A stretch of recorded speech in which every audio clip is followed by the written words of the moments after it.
What's up everyone, how are you all? Today we are back with another amazing Naruto story. What if Naruto was hidden from the world because his power was too dangerous? If you enjoy, then please like, share and do comments. Don't trust anybody. Naruto learned that at a very young age. Even if they bring smiles and treats, do not trust them. Actually, those who bring smiles and treats are the most untrustworthy. Naruto preferred it when the villages came with pitchforks and knives, screaming at him. At least, there was no deception there. The Hokage seems to be fine, but then again, that makes it worse. Naruto has pulled prank after prank, distracting the elder from his duties, but he still has not raised a hand against him or attempted to kill him in any way. Why? Why be patient with him? It makes no sense for anybody to have that much patience out of their nature alone. There must be a reason why the Hokage won't lay a hand on him. And why not kill him? The Hokage would get so much support from the same villagers trying to murder him and be really popular. It made no sense, but at the very least, he could rely on his possibly deceptive generosity until he could find out the reason. Yes, he was a distrustful kid. He planted traps in his room, always made sure that he knew all the exits at all times, always stayed a foot away from everyone and avoided crowds, and he never tried to go buy or get anything by himself. He always came with the Hokage or an Anbu. His milk became spoiled frequently because they were busy, but it was better than being lynched. So, why at the age of 8 is Naruto in a puddle of his own blood, lying in the shadows of the ones that caused him so much pain if he never trusted anyone? Well, trust isn't really a variable if the beast charges you of its own accord. He sniffled, tears trickling into his nose. When he saw the shadows of the men disappear around a corner, he tried to get up, but it took all his energy to block all lethal hits. He was tired. So, he lay there. And then, he began to think. Were my plans so flawed? What do I have to change to make sure it doesn't hurt anymore? Should I just stay in my house all the time? The Hokage should check up on me after a while. If he is actually nice, then he'll check because he's worried. If he isn't, he'll check to see if I'm dead. Either way, I could manage to have him buy everything. Right? And, the house always has those masked ninja. I think it was Anbu or something, watching, so it should be safe. But, what if it's not? What if they attack me like they did today? What if they just get angry at me for no reason and the Anbu aren't there? He started to cry out of frustration. The tears that were originally being held back mostly were flooding out. What should I do? He thought, angry and sad that he was running out of options. As he pitied his situation, he heard a deep voice. He would have thought it was one of the villagers if it weren't for two things. 1. It was in his head. 2. What he heard didn't seem like a villager. You disappear. Who is that? Naruto whispered, his voice sore from screaming earlier. Suddenly, he blacked out. When he woke up, he found himself in a sewer, or at least, it looked like one. The water was extremely shallow for a sewer of Konoha, and he should know. He's been in one when he was running away. Did they dump me in a sewer in another village? Would they even have the motivation to do that? He wondered to himself. He began walking in one direction, wanting to get out. But, as he walked, he realized that the sewer he was in was definitely odd. There were rooms that the water lead into, which shouldn't exist. And, there were tons of them. It was more of a prison than a sewer. Did that old man finally show his true nature? I'm surprised. I would have thought the Hokage would kill me once he stopped pretending. Why a prison? And, why am I not in a cell? Maybe it's a weird prison? He kept talking to himself. He was saying all these things, but deep down, he was just afraid that he didn't have any of his exit routes here with him. This was unfamiliar territory. What would he do if he was attacked? He ignored all the rooms and kept walking forward. It was safer to walk in a straight path. If he walked into each room, he might starve or, worse, get lost. But, after a couple minutes, he came across a room that was different from the others. It had this feel to it. It wanted him in there. He wanted to go in there. It was just so attractive. Not only that, but a dim red light reflected against the water streaked out of the room. No other room so far had a light source that he could see. Maybe this was the way out. He walked in. It didn't take him long to see a huge cage towering over him. The cage was made out of a wood painted red, shut by a little piece of paper with some kanji or something on it. Besides that, nothing else seemed to close the door. Naruto, although curious, was very distrustful of the cage and decided to ignore it and go back to the hallway. But as he started walking out, he heard, "Where are you going? Back into that shitty reality?" He stopped in his tracks. It was that voice again, and it seemed to be coming from inside the cage. Although everything that he learned told him to keep distrusting the voice, he walked towards the cage. "Who are you?" he asked. Two big red eyes and a demonic smile appeared, glowing out of the darkness. Out of fear, Naruto fell back into the water and attempted to crawl away. But then, a red ethereal hand shot out and grabbed Naruto by the ankle. Naruto began to panic and started to thrash, trying to get away. Then, he woke up. He was back in that puddle, the blood staining his clothes. He breathed out a sigh of relief, but he felt a burning feeling at his ankle. Looking down, a red energy encased his foot and began spreading up. And, before Naruto can react, it suddenly covered his entire body. Naruto couldn't move. The energy burned. This sucks. Naruto stopped moving, accepting his fate to die. Death was much different than he thought. He always thought it felt painful and then a sudden darkness. Everything should be quiet. His body should be going numb. He should be. Naruto opened his eyes. "Oh," Naruto said to himself, "I'm still alive." "Of course, you idiot. I was healing you," the voice said again. "What do you mean?" Naruto said. He. "Well, if you die, I die." "What? Why?" Naruto responded. "Let's just say that I'm someone you can trust. Our lives are linked. So, I want to help." The voice started to give him a headache. "It's not every day you hear another person in your head." "I don't trust anyone," Naruto stated. "Even if you are nice." "Well, that's fine with me. You use that Hokage to your own advantage, even though you don't trust him, right? Do the same for me. I don't really care if you trust me or not." "Alright, fine. What did you mean by disappear?" "Straight to the point, I see. Well, the reason you get beat up is very simple. You know why the villagers hate me? Maybe, maybe not. You don't trust me, so I see no reason to tell you." Naruto growled. The voice only laughed in response. "I mean, there is a way to avoid being beaten." "So, disappear? You mean run away?" Naruto asked. "No, that would put your life in more danger. Look, how good are those Anbu at making sure no one detects them?"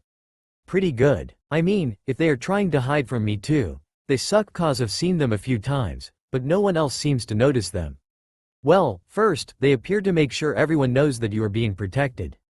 If they were never seen, you'd get a lot more hostile knocks on your door. Oh, and secondly, that's what I mean.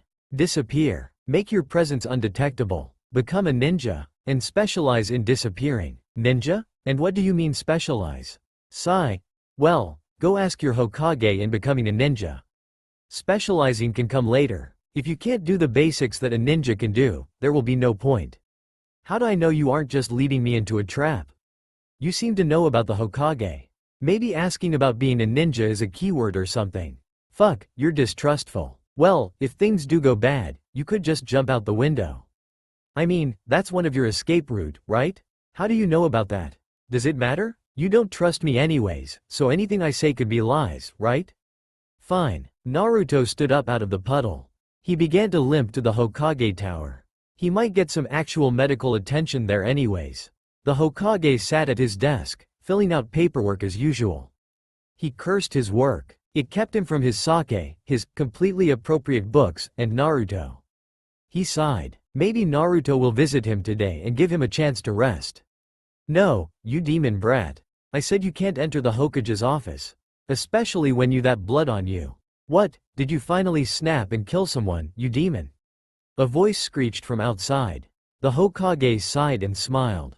Only one person would get that type of response, but it also means that he has to fire another secretary. "I said to let me in. Unless you want your ass fired, you bitch," Naruto said. The secretary was furious. "You piece of shit, you really think I'll be fired? I'll be praised for keeping you demon from getting in. Now, get out," she screamed. "That's an excellent idea," the Hokage said behind the secretary. "Get out." The secretary was surprised, but she was overjoyed that the Hokage was agreeing with her. Until she turns to face the Hokage and saw the leader glowering at her in anger. She, in complete fear from the killer intent coming from the Hokage, ran out immediately. The Hokage watched her back until she left. Then, he sighed. He has to fill out the paperwork to fire her and hire a new secretary now. But, right now, Naruto was here. That was the most important part, right now. Hey, Naruto, the Hokage said. He attempted to ruffle Naruto's head, but the kid dodged his head and stood at a distance. It seems that Naruto is still distrustful of everyone. He really needs to hang out with people his age and begin to trust other people, the Hokage thought. So, did you really need to cuss out the secretary? Naruto shrugged. Would you have let me get hurt? Of course not. Then why not? She was a bitch. The Hokage shook his head, but inside, he was smiling a bit. Naruto was rebellious, but at least, he wasn't broken. Far from it if he could still insult other people. So what do you want today, Naruto? Besides medical attention. Don't worry. I've called my personal doctor already, asked the Hokage. Naruto paused and took in a deep breath. He let himself calm down before looking at the Hokage directly at his eyes. The Hokage was almost taken aback at how serious Naruto. I want to be a ninja, old man. Cannon break. 5 years later, Naruto sat on the rope swing, sitting and watching the other kids in jealousy. He had failed his genin exam. If it wasn't for that stupid Bunshin jutsu, I would have been fine, he whispered to himself. He might have to take the class again, but truthfully, he couldn't understand why he couldn't do the Bunshin jutsu, so it might be a waste of time. As he thought this, one of the teachers walked up to him. Hey, Naruto, said Mizuki. What do you want? Naruto replied harshly. After learning about how to throw kunais and shurikens, learned basic camouflage, and learned the henge jutsu, Naruto barely got into any beatings. He knew how to deceive his beaters and even misdirect him. Doing so over the years made him more confident. He wasn't afraid to show his distrust with anybody, not just the Hokage. Mizuki held his hands up. Whoa, I don't mean any harm. I just wanted to see if you wanted to pass with your class or not. Naruto's eyes narrowed in suspicion. What do you mean? I failed the genin exam. Mizuki smiled. No, you failed the normal genin exam. There is another one you could do. See, if you manage to steal the scroll in the Hokage Tower and learn a jutsu before you get caught, you can pass that way as well. What a load of bullshit, thought Naruto. It was clearly a trap. Well, wait, Kit. You might want to do what he says, the beast inside him said. Naruto still doesn't know anything about him except that what he said about wanting to help seemed genuine. It may not be because he cared about Naruto, but Naruto could rely on that help for now. Why? Even if I did steal it, he'll probably try to steal it from me or frame me. True, but that scroll he is talking about sounds interesting. From what I've seen, if a scroll is in the Hokage Tower, then it must be a very useful and dangerous scroll. A scroll that you could learn from. I guess. Is it worth the risk though? Yeah, and I told you that we would start specializing once you learned the skills of a ninja. But, I didn't learn the Bunshin jutsu. You won't need it. It does deceive, but it's only an illusion. Not that useful once it's found out. To me, you have learned all you can from this place. So, we need to start some special training. Alright, fine, Mizuki-sensei. Which scroll do I need to steal? Naruto said to his teacher. Mizuki smiled. Naruto sat on the ground and unfurled the scroll. Stealing it was much easier than he had thought.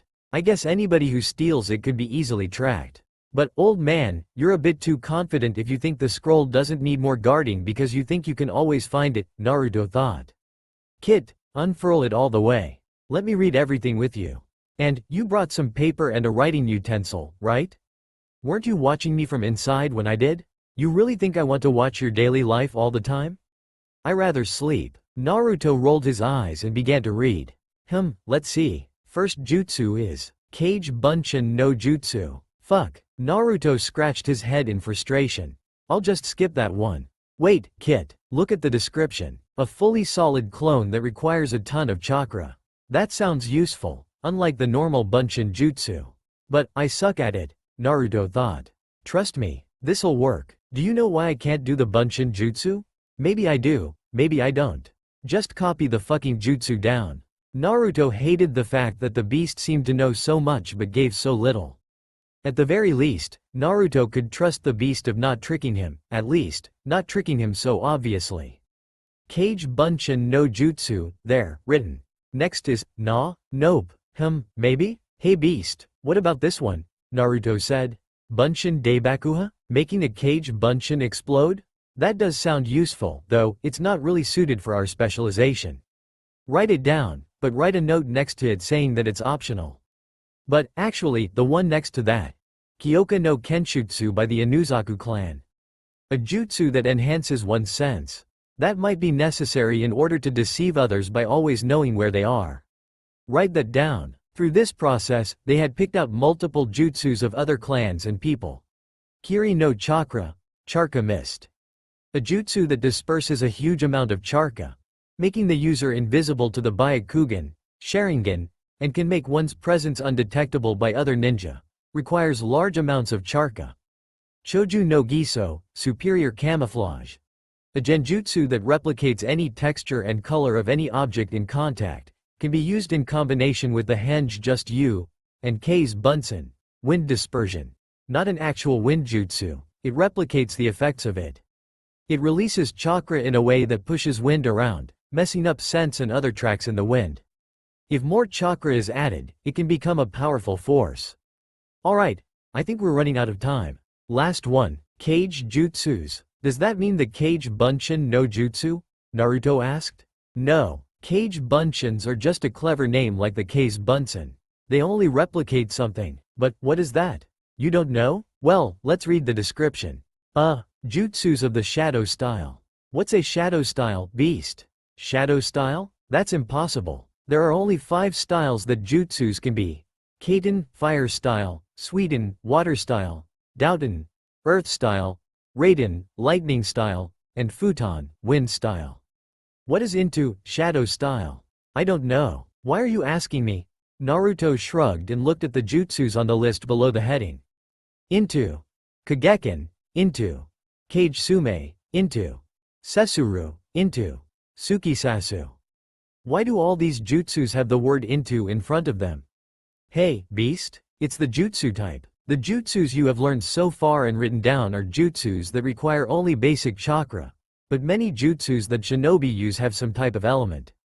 I was going to see if you could find yours later, but this presents an interesting opportunity. Kit, use the first jutsu if you can. First one? So, the into Kageken? Alright, Naruto read the hand signs and followed the instructions to do the jutsu. It had a few new signs like Oni, Ryu, Kaiju, but it also had detailed explanations of each hand sign. Soon enough, Naruto performed the signs and said, into Kageken.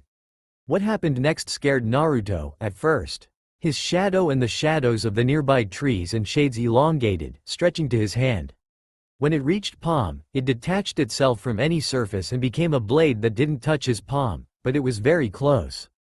Whoa, that's pretty cool. And effective. I've never seen this style before, but it seems like as long as there is darkness, you can use the jutsus. Kit, write down every single one of them down. Then, start doing the first one, Kage Bunshin no Jutsu. You need to get that weakness eliminated. Ah, damn it. Fiend, doing the lamer jutsu first. Cannon break. And the reason the villagers hate you is because you are the Kyuubi no Kitsune, shouted Mizuki. He had come to kill Naruto and steal the scroll, but Iruka had interfered. Mizuki, trying to shock Naruto, told him the reason why he was beaten so much. Iruka stood in shock, looking at Naruto, waiting to see his reaction. Naruto grabbed his head and started screaming. Mizuki smiled. This was exactly what he wanted. Now, he could make a deal and say that he would help the demon brat. Things were going perfect now. Which is what I would have done if I was a normal person, Naruto said, giving Mizuki a bored look. But, I'm not. And truthfully, that information was actually really good. Thanks, sensei, you managed to teach me something after all. Mizuki and Iruka stared at Naruto in disbelief. He was fine? Mizuki growled. Well, if that failed, only one option, he said, grabbing the Fuma shuriken on his back. Naruto saw this and got ready to dodge. Mizuki threw the huge shuriken at Naruto. Naruto was then pushed down by Iruka, the shuriken embedding into his back. Iruka gritted his teeth in pain and blood trickled out of his mouth. Naruto, this time, was in disbelief. Iruka-sensei, why did you save me? Hee. Because you are one of my students, Naruto, Iruka responded weakly. Naruto's eyes widened. Truthfully, I used to hate you. I really did. The Kyuubi killed my parents, and when I saw you, I thought you were just the Kyuubi in disguise. Iruka smiled. But you're not. Naruto, got it? You're not the Kyuubi. You're one of my students, and as long as that is true, it's my responsibility to protect you." Mizuki laughed. "Ha, protecting the demon, Iruka? Even after he killed your parents? Well, whatever, both of you can join your parents in the afterlife." Taking out another Fuma shuriken, he threw the shuriken at the pair. Iruka closed his eyes, waiting for the end, but then, Naruto suddenly pushed Iruka out of the way with surprising force and moved both of them out of the way. Then, Naruto ran into the forest. "See, Iruka? The demon abandoned you. He ran so fast and left you behind." Mizuki grinned triumphantly until he saw a glimpse of orange. Naruto was jumping directly at Mizuki. "Stupid kid, you should have run." He threw kunai at Naruto.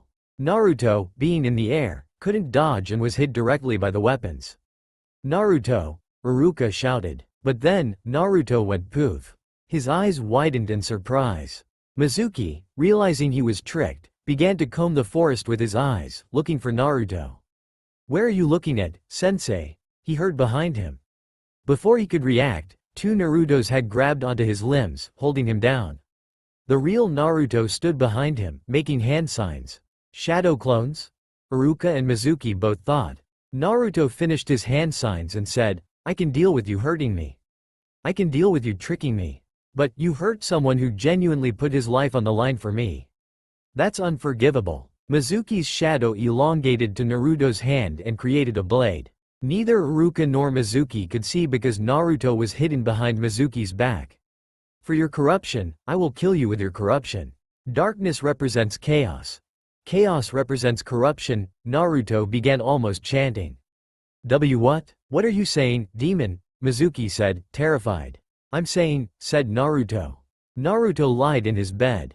His new headband that he got from Iruka-sensei was in his hand. He couldn't believe he actually passed. Since he took down a Chunin-level traitor, Iruka decided that Naruto was more than qualified to be a genin. That, and he did make a bunshin finally. It was weird though. It wasn't in the descriptions themselves, but the Kage Bunshin no Jutsu had a weird quality to it. Naruto remembered being hit by kunai and latching onto Mizuki's limbs, but it was his clone that did it. He got the memories of the clones, but he's never heard of a bunshin doing that. So, the Kage Bunshin no Jutsu must be special in that respect. And as he thought, he remembered the Kageken Jutsu. How the shadow wrapped itself around his arm and created a blade. He had written everything down into his notebook about it, but he was just mindlessly copying it down. He only read the ones he discussed with the Kyuubi. Speaking of which, hey, Beast. Do you want me to keep calling you Beast or Kyuubi? Naruto thought, asking his prisoner a question. Whichever you want. Kyuubi just means 9 tails, and truthfully, that isn't a much better title than Beast, the Kyuubi responded.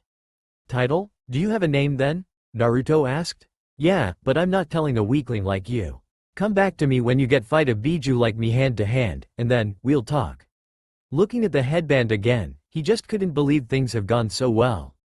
If it wasn't for those jutsus in the scroll, what about the other jutsus then? Should I take a look? You probably should. At the moment, a few Kage Bunshin and the Kageken wouldn't do you much good against a higher level enemy. And if you were to disappear, you might have to assassinate some people, the Kyuubi responded. Yeah, I know. Comes with the job of being a ninja. Naruto picked up his notebook and began reading the jutsus inside. Well, like I said before, a lot of these jutsus seem to be weapons or creating a barrier or attack. Standard for any elemental style. The only thing that's a bit different, I think, is these ones. They have a prerequisite. Must perform the Kagegen ritual. The ritual consists of dropping a ball of shadow into your own shadow at exactly midnight where the moon gives you light, so no artificial lights allowed, and requires a lot of chakra. The ball of shadow is an orb that consists of dust, blood, toxins of any kind, but the stronger the better, and the crushed remains of any animal to solid the orb. Then, fuck, said Naruto. This is going to take a while. Yeah, but what jutsus could you use if you did? Well, I could use into Habakoru, shadow style. Infestation, to infest one's body with the shadows. Can be used along with the Kageken for lethal results. Into Kisei no Habakoru, shadow style. Parasitic infestation. Like its counterpart, but it absorbs chakra that can aid in healing and jutsus. Into Kyofu no Genkaku, shadow style. Illusion of fear, a genjutsu that brings to life their most fearful nightmares, into. Kyufu no Zyaku, shadow style. Illusion of sin, a genjutsu that releases their binds and forces them to listen to their most corrupt desires, and into. Warugi, shadow style. Distrust, forces one to forget all trust connections. That is quite the ironic jutsu. One who distrusts that makes other distrust. Kit, I think the orb is worth it. Yeah, I think so too. After he collected the ingredients, getting the animal corpse from the rat that was bothering him anyways cause he kept eating all his food. The toxins from the remaining drainer that had solidified because of who knows what. Some rat poison that never worked, and some of the spoiled milk, and created the orb. Surprisingly, it stuck together well until he had an orb that smelled horrible and was red, white, and black. This has to be the most disgusting thing I have ever done. Worse than scavenging food from the dumpsters? 100 times worse. Naruto took in a deep breath away from the orb, stood in the moonlight that came in through the window, and made sure all other lights were off. It was kind of creepy, almost as if he was doing a witch's ritual. He looked at the time, 11:59. Just made it in time. When the clock reached midnight, Naruto turned to look at his shadow and dropped the orb in it. Naruto, expecting the orb to smack his floor, let his jaw drop when the orb sank into the floor, or more like his shadow. And if his jaw could drop any further, it would because his shadow began to shift around, as if it was trying to actually move. Suddenly, black-red eyes appeared in his shadow where his eyes would be. Naruto fell back, reflexively trying to get away from the threat. But when he looked at his shadow again, it was back to normal. That was horrible. What the hell was that? What do you mean by horrible? The orb sinking into your shadow is also something I've never seen before, but besides that, it wasn't too bad. Wait, you didn't see the eyes? What eyes? Is someone here? And no, just never mind. I must have been seeing things then. Naruto stood up and picked up his notebook. So, which one should I try mastering first? Maybe I should stick with the easier ones? Or maybe I should try the special ones I just unlocked? Kid, you could just master all of them. Are you serious? No, I can't. It's midnight, and I have to be at the academy by 9. If I try my best, I could master one, but it would be like 2 a.m. by then. Naruto complained. Stupid brat, I mean, with the Kage Bunshin no Jutsu. It doesn't look like the jutsus need your body specifically. It just needs a shadow, which your Kage Bunshins can produce. And, you could get all the memories later. Oh yeah, sorry about that. Naruto walked into class, bags under his eyes. No one told him that having a few hours of memories from about 20 clones all flooding into your head would knock you unconscious. He slept on the floor last night, and he still has a headache from the memories. Today was just not his perfect day, although, he's never had one. Hey failure, what are you doing in this class? Graduates only, yelled one of the kids. The entire class faced Naruto, wondering what he was doing here. Naruto, not wanting to dignify the guy with an answer, just held up his headband. It seemed to satisfy most of the class, although some were talking about how he stole a headband from someone else. I mean, he is really creepy after all, whispered one of the girls. Yeah, who knows, maybe he's a killer, whispered one of the guys. Naruto wanted to laugh since he technically did kill Mizuki with his Kageken, which did indeed lead to his headband. He sat down in a random seat. Looking at his row, he noticed Uchiha Sasuke. If he could trust anybody at all, Sasuke would probably be the first one to go to. He wasn't a deceptive person. He knew what he wanted and tried to make everyone know that. Tried is the important word there because none of his fangirls seem to realize he isn't interested in any of them. Sasuke doesn't seem to care that much about him either, which wasn't that bad. Sasuke grunted, as if to acknowledge his existence, and Naruto nodded back in return. That was pretty much all the communication these two had, and they were fine with it. Then, like every morning, Haruno Sakura and Yamanaka Ino came running in. They always tried to sit next to Sasuke first, which made no sense since they could sit at either side of him. Unless of course, someone was already sitting on one side. Naruto, move. I want to sit next to Sasuke, said Sakura. Naruto just turned towards her, looked at her eyes, and then snuggled into his arms and seemed to fall asleep. Naruto? Naruto! Both of them began screaming. But, he kept sitting there. Iruka soon walked in and ordered the class to sit down. After a few rounds of rock paper scissors, Sakura got the privilege to sit at the other side of Sasuke while Ino had to settle for the seat behind him. Cannon break for the teams up to Team 7. And Team 7 consists of Uchiha Sasuke, Haruno Sakura, Shanaru. Take that, Ino pig, yelled Sakura. And Uzumaki Naruto. Your sensei will be Hitaki Kakashi. Team 8 will be. Sakura didn't really care that much about Naruto. He was annoying, but that didn't trump her happiness that she got placed on the same team as her beloved Sasuke. And Naruto didn't really care. At least, he had some honest people on his team. A brooding emo that would kill you if that's what he wanted and a fangirl that only cares about fangirling. Sasuke was a little grumpy that he got a weak fangirl on his team, but the cast of the die can't be argued. It sucked, since he preferred the Hyuga, but oh well. 2 hours later, all of the other students besides the ones of Team 7 had met their sensei and left.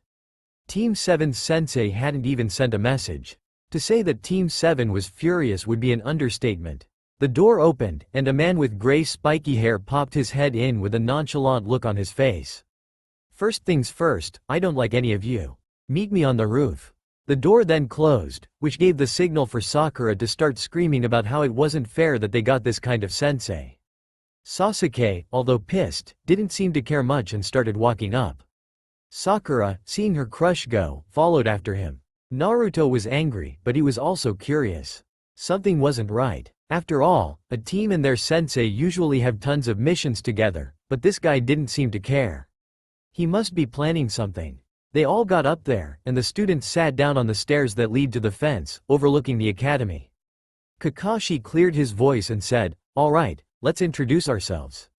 Name, likes, dislikes, hobbies, and dream for the future." Sakura raised her hand. "Sensei, why don't you go first to show us?" Kakashi shrugged and took out an orange book. While reading it, he said, "My name is Hitaki Kakashi. I have likes and dislikes. My hobbies aren't for ears belonging to people under the age of 18. And, I have no dream for the future. Your turn, Pinky." We only learned his name, thought everyone. Sakura, fuming a bit from being called Pinky, said, "My name is Haruno Sakura. She looked over to Sasuke and blushed. "I hate Ino pig. My hobbies are," again she looked at Sasuke, "and my dream is," this time she squealed when looking at Sasuke. "A fangirl. Great," thought Kakashi. "Your turn." He pointed at Sasuke. "My name is Uchiha Sasuke. I don't like much, and I dislike a lot of things. I don't have any hobbies. My dream is to kill a certain someone." Sakura fawned over how cool her Sasuke-kun was being. "And a brooding avenger. This team is turning out nicely," he thought sarcastically. "And, you blondie." Naruto, who didn't seem to care much, looked up and began. "My name is Uzumaki Naruto. I like food, water, and shelter. I dislike everything else pretty much. I don't really have any hobbies, though I did start training recently." "You can't train enough to be as strong as Sasuke-kun," Sakura bragged. Sasuke smirked, but in reality, although it was true, he found her so annoying. Naruto just rolled his eyes and continued. "My dream? I don't know. I never thought about it before. I guess my dream would be..." Naruto remembered what the Kyuubi said to him a long time ago. It would be to learn how to disappear. Kakashi's eyebrows raised at this. Disappear? What does he mean? Does he plan on leaving the village or committing suicide? No, those two aren't something you learn like the way he seems to imply. Maybe he wants to learn how to hide his presence like a ninja should. If that's the case, I might have at least one good student on this team. Well, this team might be able to pass the true genin exam tomorrow, Kakashi said. All the students' eyes widened in disbelief. Sakura raised her hand again. Sensei, what do you mean true genin exam? Kakashi smiled. Or did that weird eye smile thing. The genin exam you guys took was an exam to weed out students without the potential to become genin at all. But there's one more test to see if you guys can actually be genin. Sakura started to sweat in anxiety. If she fails, she'll be separated from her precious Sasuke-kun. Sasuke seemed calm and confident. And Naruto seemed equally calm, but it was as if whether or not he passed didn't matter to him. It confused Kakashi since from his reports, Naruto barely passed and only passed due to special circumstances, so it should be important. Hey Kit, he's looking your way. He's probably wondering why I'm not freaking out. I mean, I don't really care if I do become ninja since I already got the skills necessary. If I do become ninja, I might get some authority and some cash, but meh, I could just live how I've already lived. Still, it might be better to be ninja. Get outside the village and meet or fight other ninjas. It would be a great experience.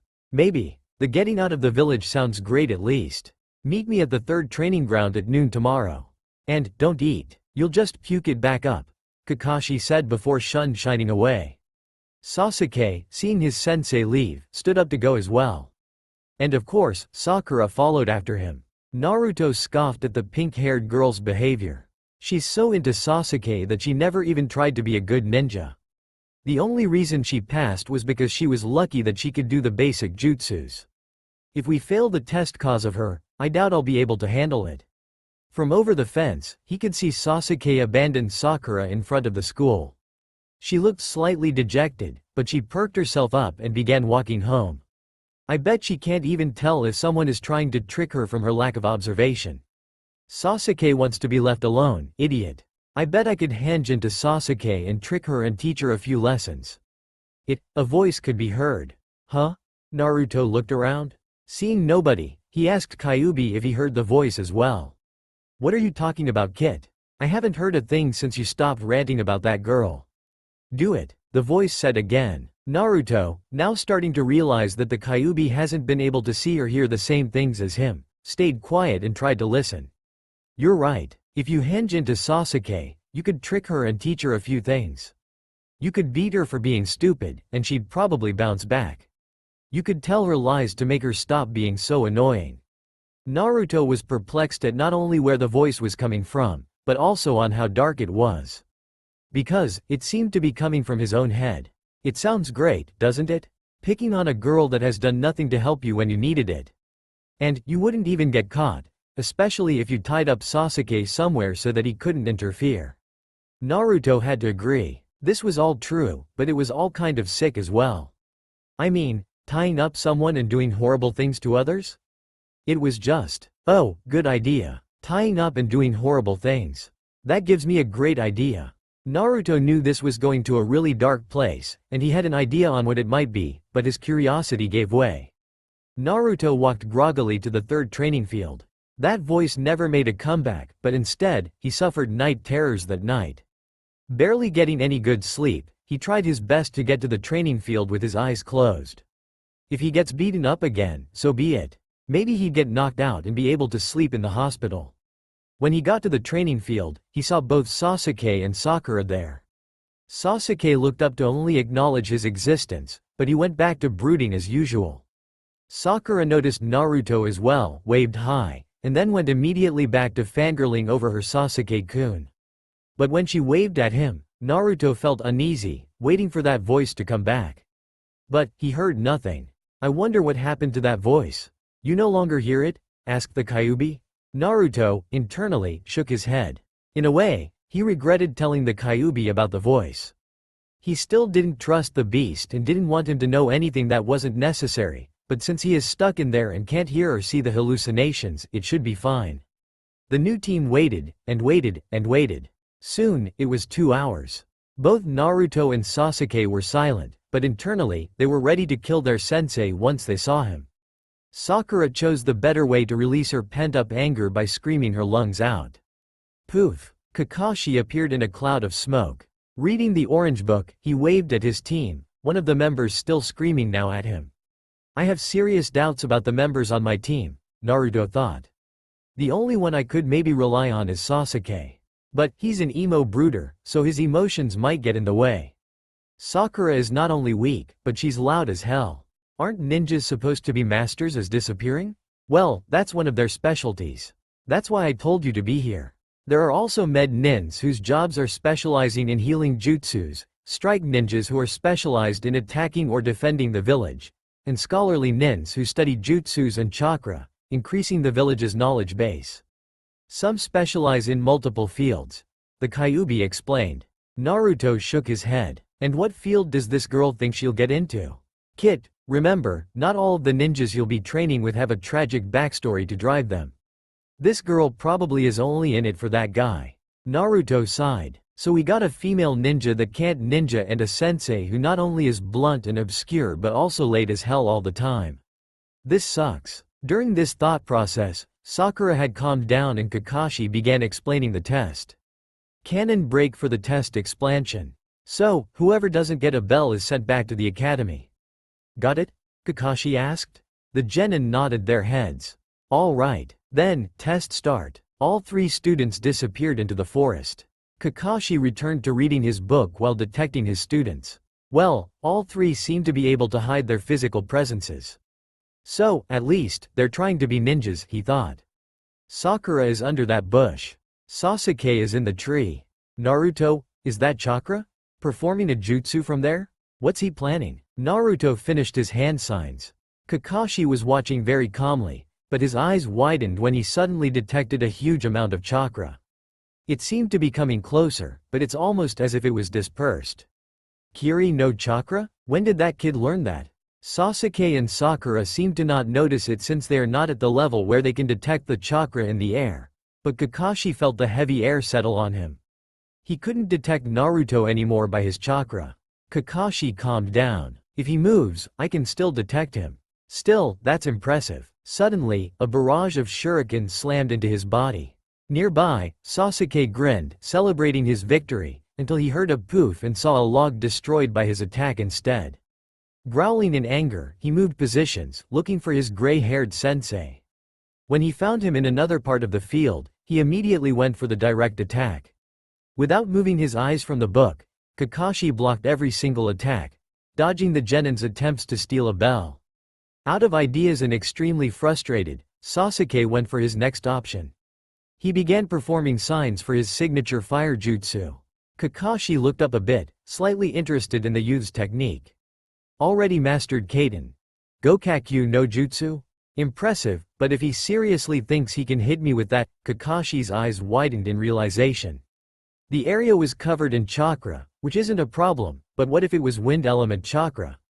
Before Sasuke could finish, Kakashi shunshined away. Because he was too fast, Sasuke didn't notice that his sensei was no longer in his sights and performed his jutsu. Kaden. Gokakyu no jutsu, he shouted.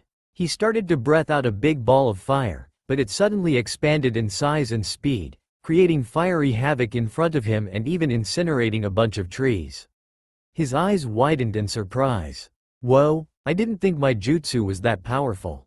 It isn't, Kakashi said as he appeared behind Sasuke. You have Naruto to thank for that. Sasuke, caught off guard, sloppily swung behind him to hit his sensei, but Kakashi caught his fists. Sasuke narrowed his eyes and asked, "What do you mean thanking Naruto?" Kakashi looked around lazily. You might not be able to detect it yet, but Naruto's chakra is everywhere. He performed a jutsu that makes it impossible to find him through chakra detection methods alone. And, I believe his chakra is at least wind elemental aligned. He looked back at Sasuke. Wind plus fire equals huge fire when it comes to chakra. Sasuke was confused. Naruto had always been quiet and never tried to make friends. That's why he got along with him well, or at least better than any other person. But when he attempted the Bunshin portion of the test, he failed horribly. How could someone who failed such basic jutsus succeed in covering a training field in chakra? Kakashi let go of Sasuke's hands. Sasuke, still deep in thought, was shaken out of them by the sudden change in balance and fell forward. Kakashi turned around and said, "Well, I have 2 more students to test. Stay right here, alright?" He shunshined away. Sasuke growled. He still wasn't done fighting. He began to walk in the direction of the starting area when he heard, "I told you to stay under him." Suddenly, a pair of hands grabbed his ankles and dragged him down. Sasuke, in surprise, screamed. Sakura, hearing Sasuke screaming, immediately started to run in the direction of the sound. She eventually came across a river bank. Out of nowhere, a gust of wind blew across her eyes, blinding her temporarily. She felt kind of drowsy for a moment. When the wind stopped, she stood in the field, trying to remember why she was running. Sakura, she heard behind her. With a smile on her face, she turned around to greet her crush. Sasuke-kun? In front of her was the bleeding body of Uchiha Sasuke, reaching out for help. Sakura, help me. Our sensei is crazy. He's going to kill us all. He fell over. Sakura screamed and then promptly fainted. Kakashi shook his head. He stood over the sleeping body of his female student. I didn't think she'd fall for such a simple genjutsu. Well, she really isn't much of a ninja, is she? Said a voice in the forest east to him. Kakashi, looking in that direction, saw Naruto walk out. I thought you were hiding, Kakashi said. I thought you were going to find me. I was getting bored, Naruto replied. Kakashi opened his book again and began reading. Too much effort. Plus, you're the one who needs to attack me. You need the bells, remember? Yeah, I remember. Naruto charged Kakashi. Kakashi shook his head again. I thought at least you might be smart enough to figure out some strategy before attacking. Naruto began some hand signs. Kakashi raised an eyebrow. Oh, so what do you have up your sleeves this time? After a few hand signs, it became apparent to Kakashi to what the jutsu was. And, his eyes widened again. That's the Bunshin Daibaku Jutsu. If that's a clone, shit. He remembered his female student lying next to him, grabbed her, and jumped away while throwing some shuriken at him. The clone, finished with its signs, got hit by the shuriken and exploded. Kakashi managed to get out of the blast radius with his student in time. Another Naruto came out from the forest. Kakashi leered at him. Are you the real Naruto? Naruto shrugged. Maybe, maybe not. Kakashi, after lying Sakura behind some trees, glared at Naruto. You almost killed one of your teammates. Naruto shrugged again. Like I said, she's not much of a ninja. She can barely hide or fight. It would have been smart to put her out of commission, right? Naruto suddenly got decked in the gut by Kakashi.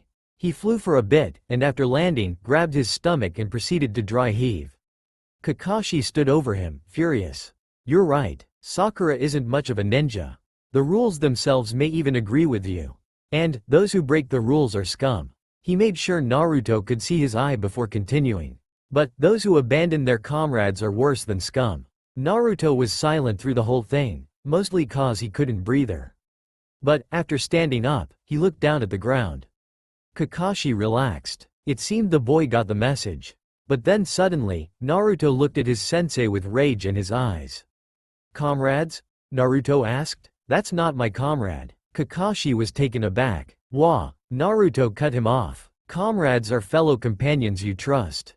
But, I don't trust anybody. The only person I will ever trust is myself. Naruto began making some hand signs.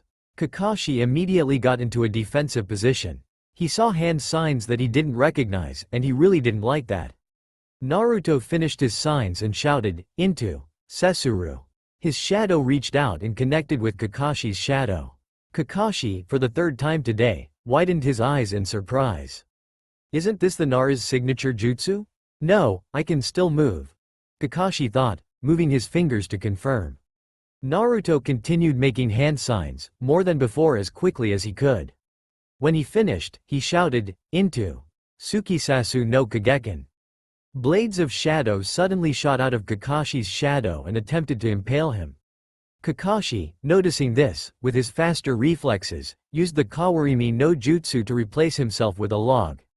When he appeared in a nearby tree, he noticed that his speed was greatly reduced. Had Naruto been any stronger with that jutsu or had he been any weaker, he would have been too slow to dodge that attack. Kakashi jumped out of the tree to face Naruto again. You do realize that we are on a team? A team is a group of comrades. We have to work together whether you like it or not. Naruto shook his head. Fuck that. You and the other two can go play teammates if you want. I refuse to trust any of you. Kakashi was honestly baffled. He knew that Naruto had a horrid past, but this was bordering psychological disorders. No, it did border psychological disorders. Naruto must have developed PTSD at one point without no one noticing. It would explain the trust issues with everyone. Naruto, you can trust us. We want to be on a team with you. Yeah, right. How long do you wait before you backstab someone? Huh? Naruto shouted. He refused to listen to anything Kakashi had to say. At this point, Sasuke had dug himself out and found the duo yelling at each other. Listening to Naruto basically freak out, he was surprised on how similar they were. He wouldn't trust Kakashi-sensei or Sakura if he had the choice either. But, he doesn't. If he wants to kill Itachi, he has to work with them to get stronger. Sasuke walked out. Naruto, noticing him, jumped back so that he could face both of them without being surprised by the other. Sasuke looked like he had something to say, so Naruto waited, eyes moving back and forth between the two. Sasuke finally began talking. Naruto, I understand how you feel. Bullshit, Naruto replied. No, I really mean it. I wouldn't trust these two if I could help it. I just need their help to kill that certain someone. Naruto growled. Well, I don't need either of yours or that sensei's help. I'm fine on my own. Sasuke was silent for a while, pondering on what to say. When he finally spoke, Naruto's eyes widened, not expecting that. Naruto, let's be friends. Naruto stood there, motionless. Kakashi was surprised himself, but he kept it calm on the exterior. Naruto soon began to laugh. Are you serious? I won't become comrades with you. I refuse to trust you and let you have my back. Why the hell would I let you be my friend? Sasuke replied, because friends don't need to trust each other. Naruto was taken aback for a moment. But before he could respond, Sasuke continued. Friends care about each other and help each other out. It was like that with me and my brother a long time ago. But friends don't need to trust each other. They need to trust themselves that they want to be friends with the other guy. If both of them trust themselves, then they can be friends. If one of them betrays the other, the one that got hurt has permission to gather up his allies to beat the shit out of the guy. Naruto was really just confused. He didn't know what to say. You want to be friends that don't trust each other? Sasuke nodded. Yeah, we are really similar when it comes to trusting people. Naruto shook his head. I've never heard of a friendship working like that from what other people talk about. It sounds absurd. Sasuke smiled. We're not really normal. You're freaking out cause of trust, and I want to kill someone.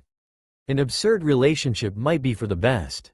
Naruto just stood there. He seemed stuck, not sure what to do at all. But after a while, he looked up at Sasuke and said, how do we start? Sasuke shrugged. Well, from what I heard from Kakashi-sensei when I was fighting him, you have some good jutsus up your sleeve. Why don't we try bonding by getting our bells together? Naruto grinned. Bonding through violence? Not too bad. The two-faced Kakashi, who was happy that his team was starting to work together, but he was also a bit let down. They need to beat me to be friends? Sigh. This sounds really troublesome. If only Obito and I had been like that, maybe we would have. Kakashi was caught off from his thoughts as Sasuke finished his signs. Kaden. Gokakyu no Jutsu. The giant fireball, still aided by the chakra mist, headed towards Kakashi. Kakashi rapidly went through his hand signs. Suiden. Suiryuden no Jutsu. A giant water dragon burst out from the nearby river and slammed into the fireball. He then noticed multiple cage bunchins over his head. Half of them grabbed the ankles of another cage bunchin and threw them. The half that was thrown began performing hand signs while the other half performed the other. When they finished, they shouted out their jutsu's names. The half that threw shouted, K's Bunsen, pushing as much chakra as they could into their jutsu, making a huge chakra wind. The wind slammed into the thrown cage bunchins, accelerating them towards Kakashi. Kakashi's eyes widened when he realized what was going to happen. He was going to need a Kawarimi again. The cage bunchins that were thrown shouted, Bunshin Deibakuha. When they hit the ground, they exploded, making an effect similar to a tactical bombing. The real Naruto was with Sasuke, doing his next jutsu. Kyoka no Kenshutsu. His hearing became 100 times better. He turned to Sasuke and pointed in a direction. He's over there. Sasuke nodded and asked, can you do that thing Kakashi-sensei was talking about? Spreading your chakra everywhere? Sure. Naruto performed the Kiri no chakra again. He pushed his hands into the air, dispersing the chakra into the air. After a few moments, Naruto looked over and nodded. They ran to where Naruto detected Kakashi. When they saw him, he was in the field again, moving slightly every once in a while, making the bells ring. Sasuke looked over and said, all right.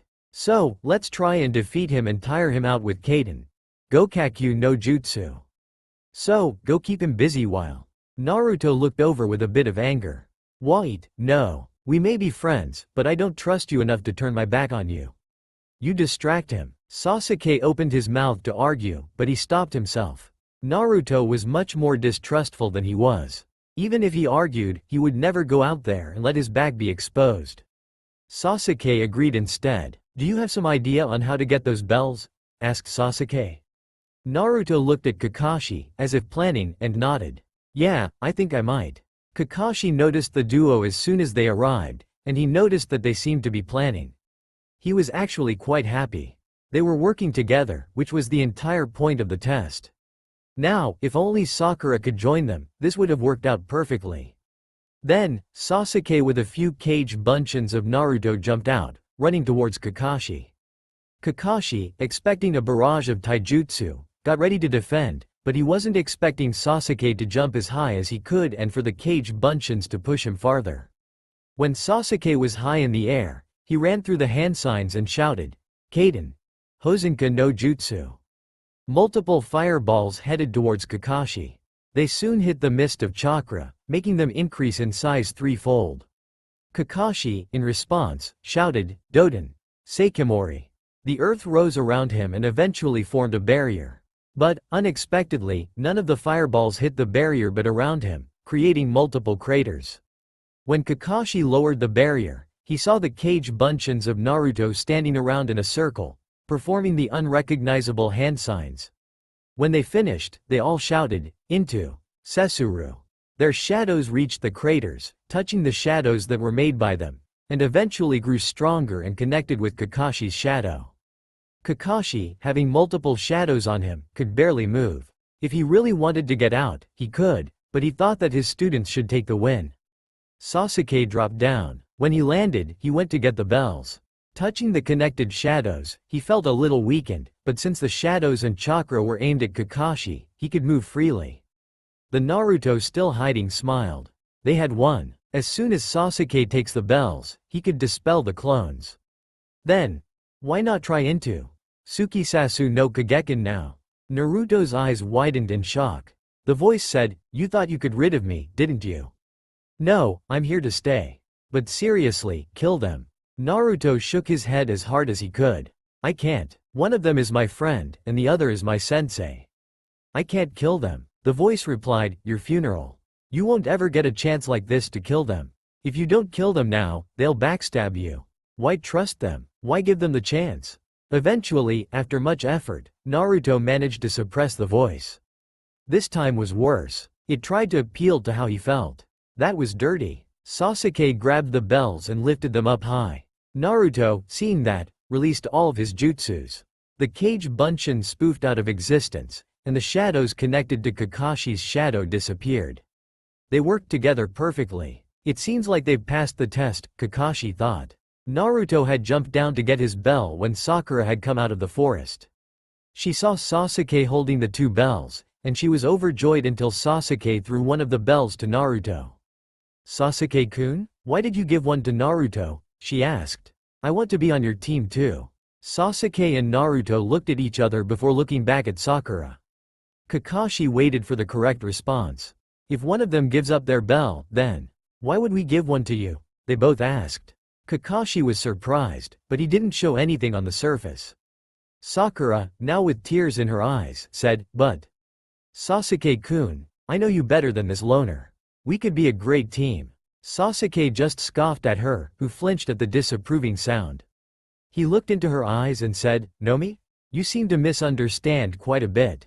But nothing. Even if you did know me better, at least, Naruto can fight. Why would I want to fight with a loser like you?" Naruto nodded along as Sasuke basically crushed Sakura's heart. The two boys felt a dangerous presence behind them. They both twirled around as quickly as they could, only to find a very angry sensei looking at them. Kakashi asked them, "What are you doing?" Sasuke, defiantly, said, "What do you mean? We passed the test." She didn't because she was weak. Naruto, however, held his tongue. He believed that Sasuke was right, but something was off. He felt real anger from Kakashi, so if it was an act, it was beyond good. But if he was actually angry, then he needed to be careful. Kakashi, furious with the boys, grabbed both of them, without them even realizing it, and tied them to the training posts in the middle of the field. Then, he had Sakura sit between them. "None of you have passed the test," he said forcefully. "But we got the bells," Sasuke shouted back, but he shut up after one glare from Kakashi, who then took out a bento and gave it to Sakura. You two will stay here and think about how you didn't succeed while Sakura gets to eat. To Sakura, he said, do not give any food to either of them, understand? She nodded, slightly afraid of the emotion that the sensei did not show before. He then poofed away into the forest to keep a watch on them. Now, let's see if you two can redeem yourselves. Sasuke was fuming, wanting to attack his teacher for yelling at him, even though he had done exactly what he said. He looked over at Naruto and was confused to see that he did not look the same. Naruto looked like he was thinking of something. He didn't look angry at us before. What did we do that changed that? Was it what we said about Sakura? But she was going off the team, and it was true. I mean, if she was still a teammate, that would be a different story since I would have technically abandoned her, but… Wait, Naruto's eyes widened in realization. She still is. Kyuubi, how are teams split up usually? From what I've seen, it was always teams of 4. 1 leader plus 3 subordinates. Even in Anbu, it seems like 4 is a good number they stick by. The Kyuubi responded, knowing full well where Naruto was going with this. Naruto nodded. I thought so. It would be weird if only us 3 were on a team. Damn it, we fucked up. He looked at Sakura, who was meekly eating her food. He sighed. There's no way she'll forgive us so easily for insulting her like that. Fuck, there has to be something I can do. He started to look around at everything, looking for anything. Sakura had seen Naruto look at her, sigh, then start looking around everywhere. Is he hungry? She wondered. She looked down at the rest of her food and back at him. Should I give him some? But she shook her head. No, Kakashi-sensei said I couldn't give them anything, and plus, this way I can get some payback for stealing away my Sasuke-kun. She stuck her tongue out at Naruto and said, I'm not giving you any. Naruto heard this and was quiet for a moment. For that moment, Sakura thought he was depressed or something, but then he looked back at her and said, why not? Huh? She asked. What do you mean, why not? 'Cause Kakashi-sensei said not to. Naruto then looked at Sasuke. Come on, Sasuke, get the hint. Sasuke wondered why Naruto was looking at him, but he realized that Sakura had said something that he needed to pay attention to. Well, that's what he said to her. So, what am I supposed to get? She's just following the rules. Sasuke's eyes then opened in realization as well. He looked at Naruto and said, we're supposed to have Sakura feed us. Sakura almost spit out her food when she heard that. What? Sasuke-kun, I mean, I wouldn't mind, she said, blushing a little, but, sensei said I couldn't. He also said that the 2 people who got a bell would pass and be genin while the other would be sent back. But, he tied up the 2 who got a bell, and you're still here, Sasuke responded. Sakura seemed to still be in disbelief. Naruto then looked at the both of them. Both of you, have you ever seen a ninja squad before? Both of them nodded. My brother sometimes would be part of a squad, Sasuke said. I saw a few ninja squads walk around before. I was curious about what they looked like, Sakura said. Naruto then asked them, alright, then tell me, how many ninjas are in a squad? Both their eyes widened again in realization. They both said, 4.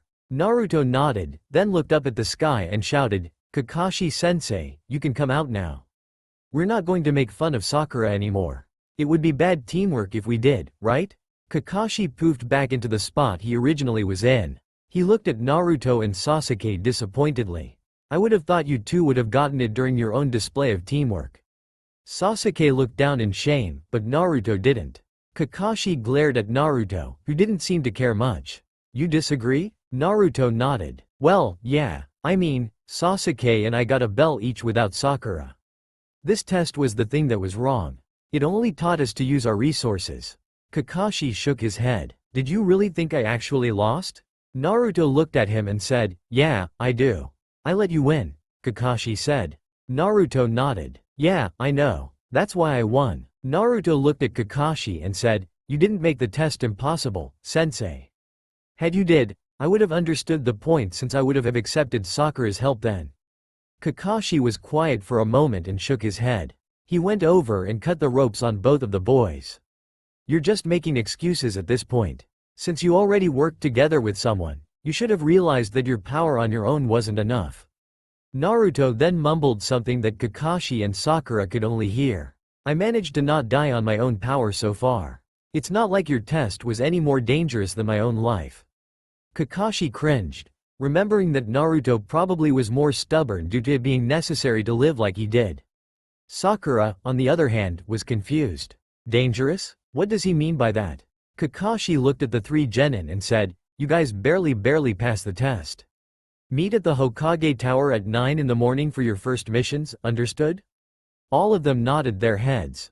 Kakashi began walking back to the village. Sasuke followed behind him. Naruto expected Sakura to follow Sasuke, but he was surprised to see her looking at him. "What do you want?" Sakura, meekly still due to her fear of him, said, "Well, we're on the same team, and I thought we should know each other better in." Naruto stopped her with his hand raised in the air. "Sorry, I don't do stuff like that." Sakura was taken aback, but taking a deep breath in, she took up some courage and asked, "Why not? Is it because I'm too weak?" "No, that has nothing to do with it. I just don't trust anybody but myself," Naruto responded. "What about Sasuke? You guys work together, right?" she asked. Naruto said, "No, I don't trust him either. We're apparently friends now, but we don't have to trust each other." "What? How does a friendship work without trust?" Sakura questioned, very confused. Naruto just shrugged his shoulders and began to leave. Sakura began to follow and kept asking questions. "What can I do to make you trust me?" "Nothing. Is there any way at all that can make you tell me anything?" "No. Why not?" Naruto spun around and looked at her. Sakura was afraid she pissed him off, but he then calmly asked, "Why do you want to know so badly?" Sakura closed her eyes and took in another deep breath. "Well, I want to be friends with you, too, but I don't know how to have a friendship without trust." "Why do you want to be friends with me then?" "Well, we're kinda similar." "Similar?" Naruto asked. Sakura nodded. "Yeah, I used to be bullied a lot and didn't have any friends, but my best friend Ino protected me from them. I trust her now a lot because she's been a great friend to me." "Don't you hate Ino? You always fight over Sasuke with her." Sakura smiled. "Yeah, well, sometimes that's what friends do. And you seem to be in the same situation, so." Naruto cut her off. "We are not in the same situation. You didn't have friends because of the other people. I don't have any friends because of me." Sakura was getting frustrated. She wanted to be friends with Naruto because she felt like they could bond, but she couldn't even start the relationship at all. "Please, there must be something that I can do to make you my friend."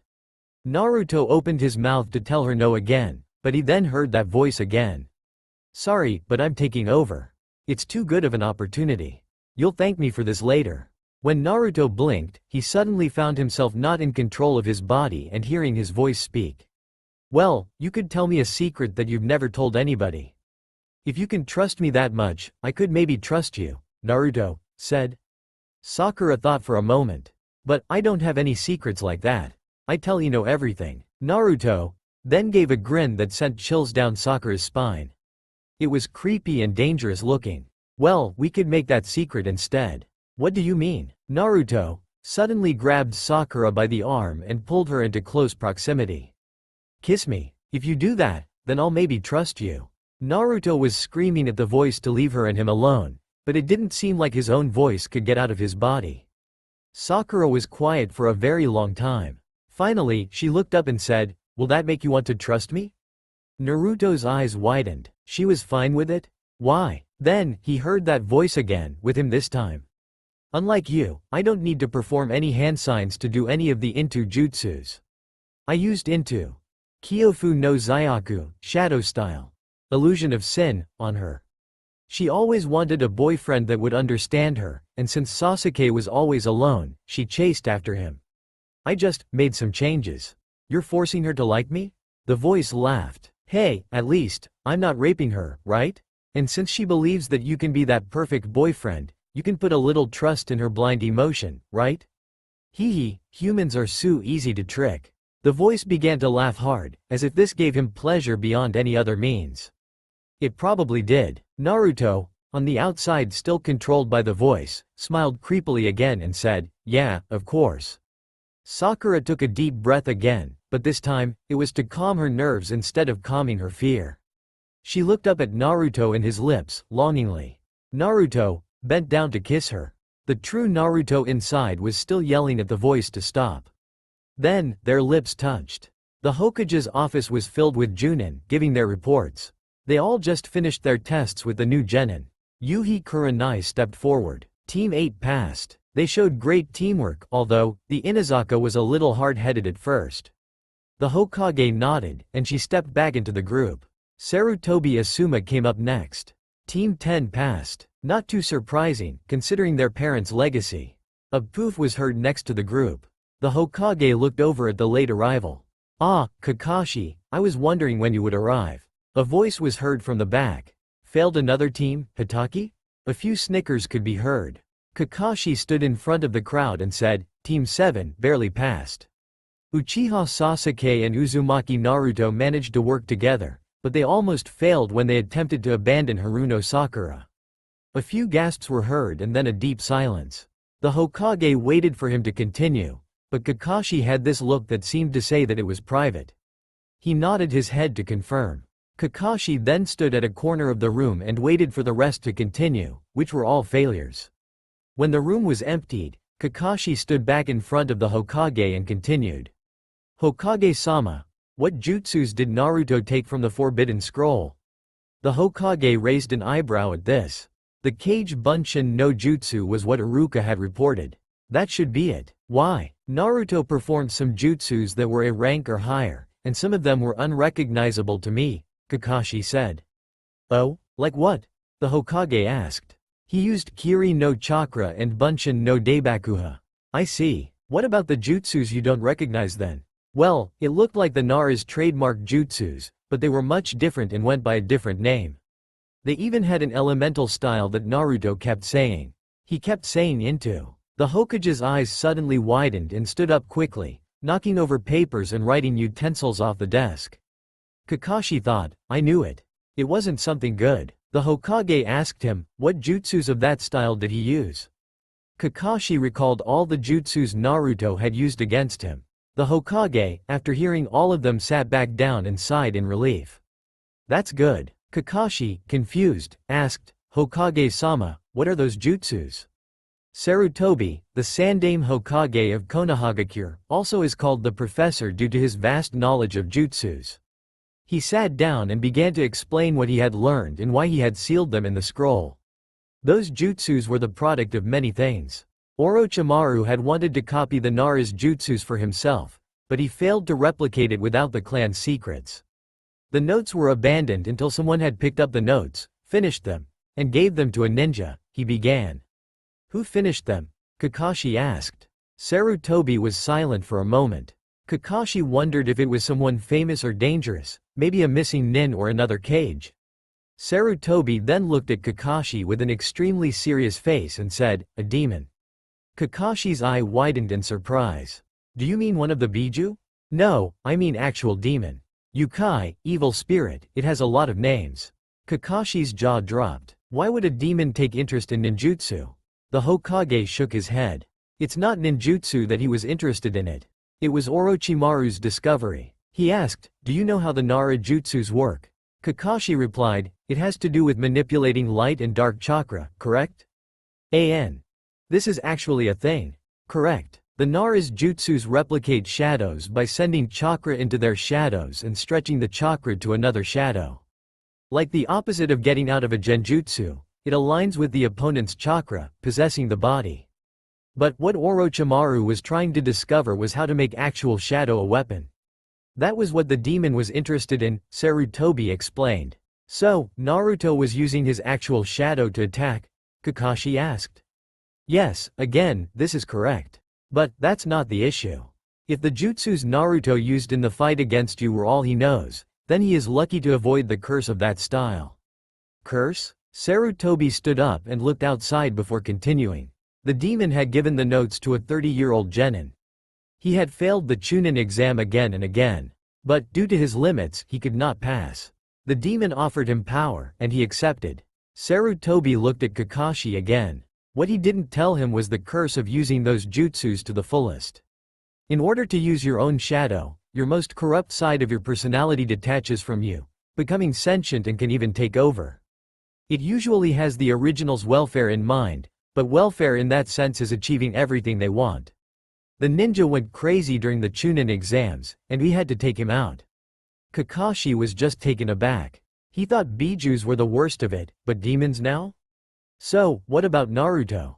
The Hokage smiled. To do most of the most powerful yet corrupt jutsus, you must do one of the jutsus called into Kagegen. The most basic of jutsus can be used by anybody with any impurity in them. But the rest can only be done by that ritual, which makes your corrupt self sentient. So, if Naruto only knows the jutsus you described, then he must have not done the ritual. What if he did, Hokage-sama? What jutsus would he have unlocked? Kakashi asked. If he did do the ritual, Sarutobi said, then a few of his into jutsus will be corrupt, as I said. It will borderline torture and may even disgust you, Kakashi. It disgusted me when I watched the first man do it. Kakashi almost stepped back in shock. Something disgusted the professor, former teammate of Orochimaru? Kakashi stood at salute and said, understood, Hokage-sama. I will keep an eye out on Naruto to make sure he did nothing of the sort. He then poofed away, leaving Sarutobi to his thoughts. Sarutobi sighed. Naruto, I really hope you didn't do that ritual. Kit, I think you shouldn't have done that ritual, the Kyuubi said. Yeah, I know. It sucks. Naruto retorted, lying on the bed. He and Sakura kissed. A part of him was actually ecstatic. He wanted to jump up and down. But, he couldn't. The entire reason Sakura likes him now is because of that voice and jutsu. Sakura doesn't truly like him. Her affection just found a new target. It wasn't natural at all. Hee, what's wrong? Yeah, she didn't like you at first, but she likes you now. Extremely too. It seems she had a huge fucking crush on that other kid, the voice said. Naruto held his head. That voice again? Yeah, he's more annoying than the guys who knock on my door, Naruto said. The villagers had stopped trying to knock down his door when Naruto learned how to set traps, but they still slam on the door, screaming insults. Ooh, good idea. Let's murder those bastards, and rape the bitches. Is rape all you think about? Course not. I think about murder and deception just as much. Rape is just more pleasurable on the physical level. Naruto shook his head, hoping that the voice will just shut up. All he's heard since the first time the voice appeared is just corrupt stuff over and over. He sighed and covered his eyes, hoping to forget what had happened today. But when everything went dark, the memories of the kiss flooded back. The heart-pounding moment, the anxiety, and the feel of her lips. Fuck me, Naruto whispered. Fuck everything. I don't get why you're so down about it. You have a girl head over heels in love with you. You know what that means, right? Let me guess, rape? Naruto sarcastically replied. Wow, someone has to teach you what that word means. No, you have someone you can take advantage of. I don't want to take advantage of a teammate. That gray-haired dog would kick my ass if I did. And, someone you can trust. When Naruto heard that, his heart throbbed a bit. He trained himself to disappear through the academy and the new jutsus, but a bit of him still craved attention. If Sakura really did love him, then… No, Naruto shouted. I can't do that to her. It's too late. She's going to do that to you. She's going to trust you, love you, want you near her. Just as you want. The voice went silent, and after a few minutes, Naruto realized that it was done for a little bit. He laid there. Even if the voice wasn't there, the thoughts it put into his head swam in his head. After all, what the voice said was true. He wanted attention, and now, he could have attention from someone he knew couldn't be trying to trick him because she was being tricked herself. He could finally have someone with him, to support him. But, what if she found out? It's one thing to be betrayed by strangers. It's another to be betrayed by someone he trusted.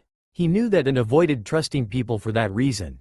Speaking of trust, Naruto remembered Sasuke's offer. Being friends without trust, could that even work? He never disliked Sasuke because he never tried to be friends or enemies with him. So, the offer seemed appealing, but could he be friends with someone without trusting them eventually? And, the same went for Sasuke. Could humans have that kind of relationship? He sighed. He had no one to really talk to. This was the problem of not trusting anybody. Unless it was purely academic, he couldn't rely on anybody. Oh well, whatever happens, I'll deal with it. Hopefully, the missions don't allow for too much team bonding. That cat needs to die. The 3 genin of Team 7 thought together. They had just completed a mission to capture a cat, one known to escape ninja frequently. Naruto looked at both of his team members. In a way, they were bonding negatively. Naruto gave a little smile. This type of bonding, I'm fine with. Iruka gave a nod and smiled. Good job, Team 7. Tora capture mission complete. Now, for your next missions. Naruto raised his hand. Iruka, noticing this, said, "Yes, Naruto?" Iruka-sensei, I think I speak for my entire team, but these missions are stupid. None of these test ninja skills or provide a challenge, Naruto said, leaving out the fact that Tora was probably a good match for them. I request a higher level mission for my team. Look Naruto, Iruka said, these missions are for your benefit. You guys aren't ready for higher level missions yet. Understand? But, the Hokage cut off Naruto. Actually, Iruka, I'd like to send Team 7 on a C-rank mission. But, Hokage-sama, Iruka started, but stopped when Sarutobi raised his hand. He looked at Kakashi who understood immediately. He wants me to confirm that Naruto didn't do that ritual. Got it, Hokage-sama, Kakashi thought. Come in, Tazuna-san, Sarutobi yelled at the door. A drunk barged into the room. He took one look at the team and started, with a slur, to say, "What is this? I asked for a professional ninja team as bodyguards. Why are there kids here? Can Duck Ass, Pinky, and Bright Orange Target protect me from a cat, much less other people?" Sasuke seethed at the insults, and Sakura began yelling insults back until she noticed Naruto's reaction. He wasn't angry like them. He looked almost ashamed. "Fuck you, old man. The shop owners won't sell me anything else. Either they hate me or the villagers force the shops to close on me," Naruto thought. He did hate the orange wear, but, and this was the sad part, it was better than anything else he had. "Hey, old geezer. Naruto looks good in orange clothing," Sakura shouted. Everyone besides Tazuna and Naruto looked at Sakura in disbelief. Is she defending Naruto? Everyone thought. She continued, "He could beat any bandits in your ass, even if he wears something that makes him really noticeable. You know why he wears orange? Because he's confident. He doesn't need to camouflage clothing to complete your request." Everyone who was surprised by Sakura's reaction had their jaws on the floor by the end of the rant. Tazuna was surprised by the outbreak as well, but it was more of how strongly she defended her teammate. He cleared his throat and looked at Sarutobi. They'll be fine then. Team 7 and Tazuna began walking out of the village. Their mission was to escort Tazuna back to the Wave Village and to protect him as he builds a bridge. But that wasn't the focus at the moment for Team 7. Kakashi's and Sasuke's attention were on Sakura.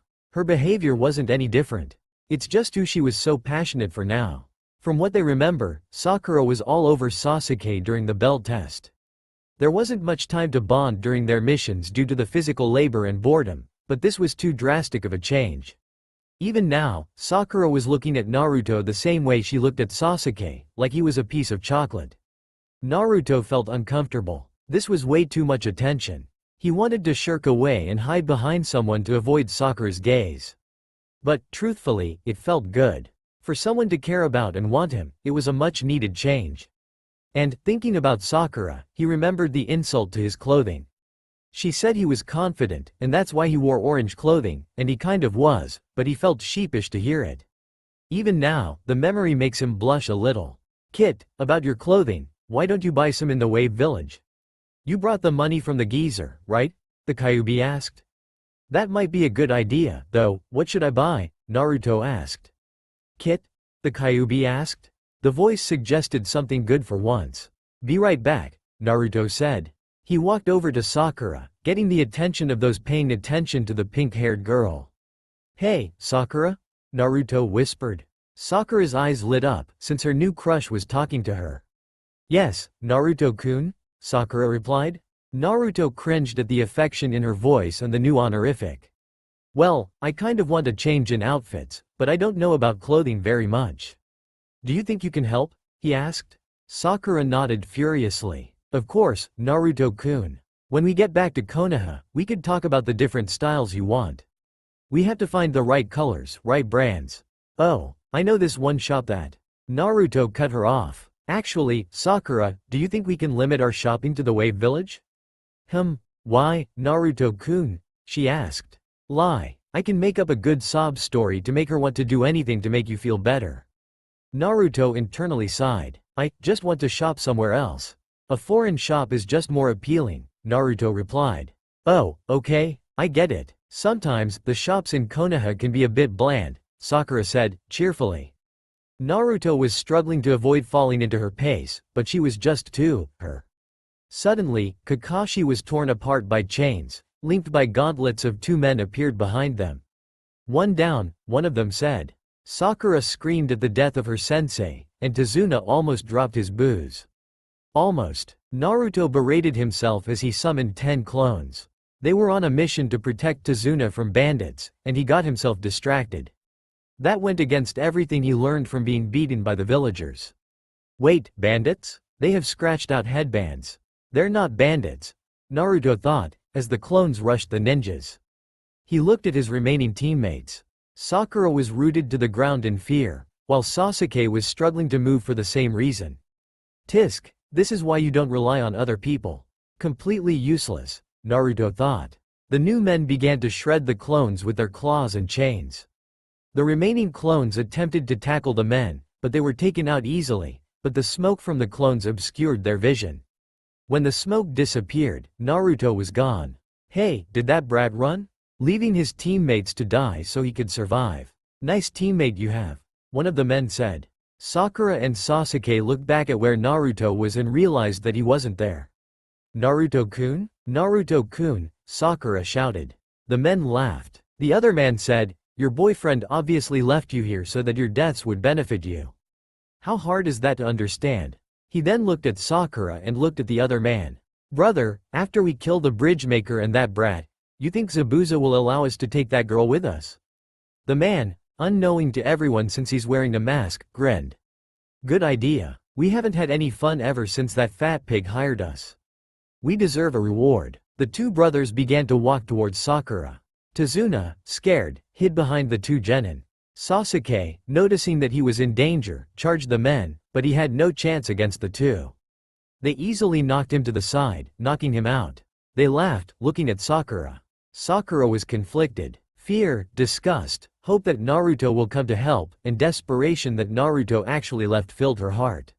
She couldn't move at all. One of the men suddenly stopped. The other man noticed this when the chain stopped him from moving.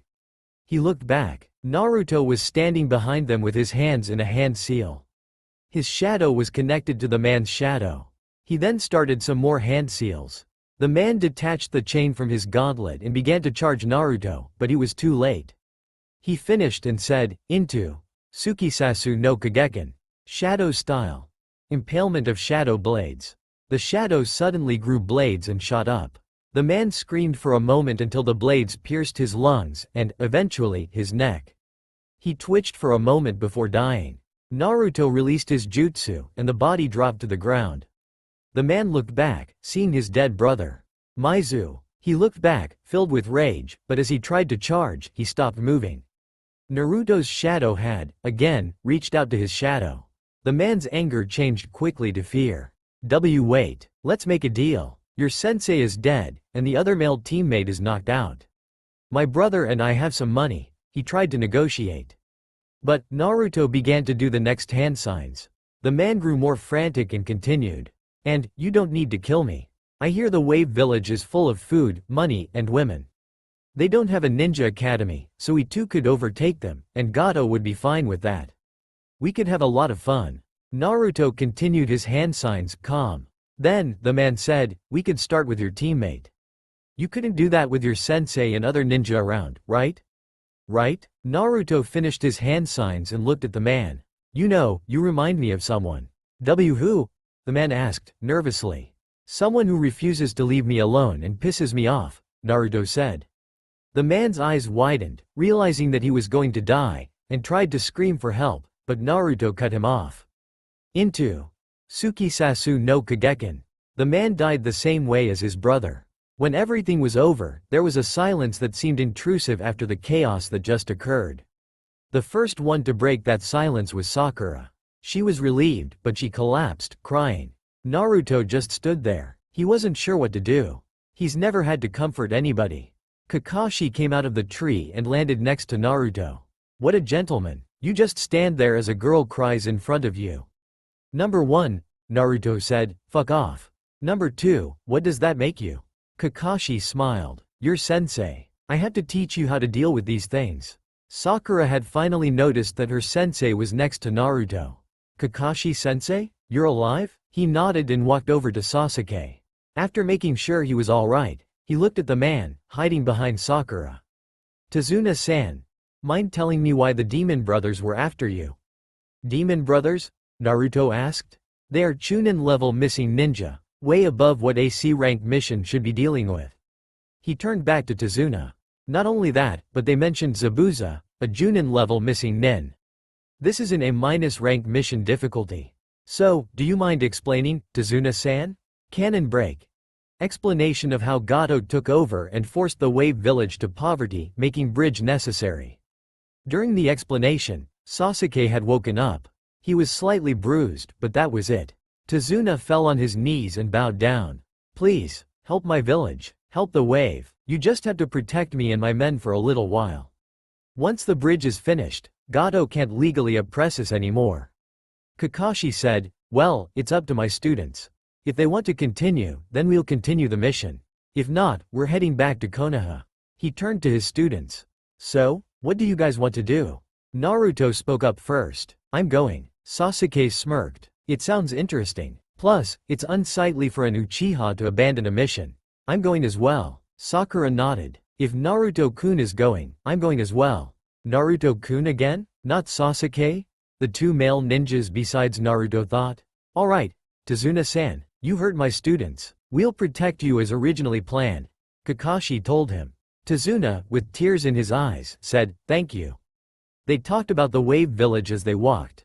It was in quite bad shape, and as Tazuna described the stretches of poverty, Sakura and Sasuke were disturbed that people were living so horribly. No food, barely working shelters, and constant abuse.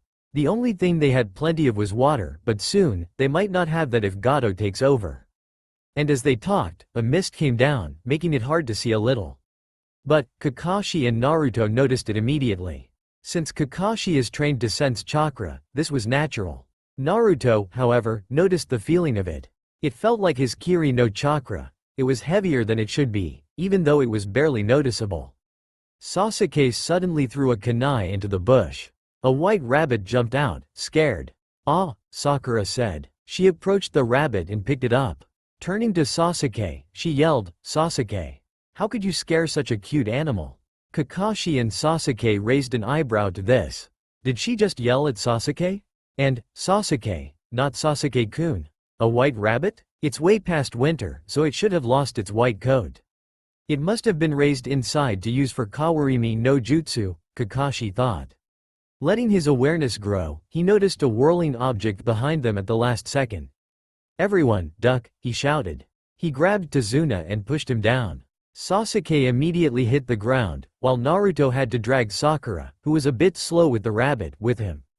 The giant blade passed over their heads harmlessly and lodged itself into a tree.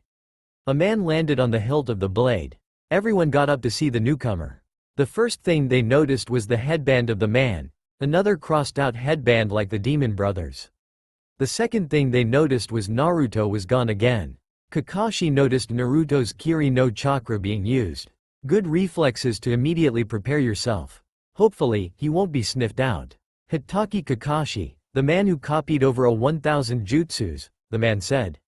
Sasuke's and Sakura's eyes widened at the title. This lazy sensei knows that many jutsus, Sasuke thought?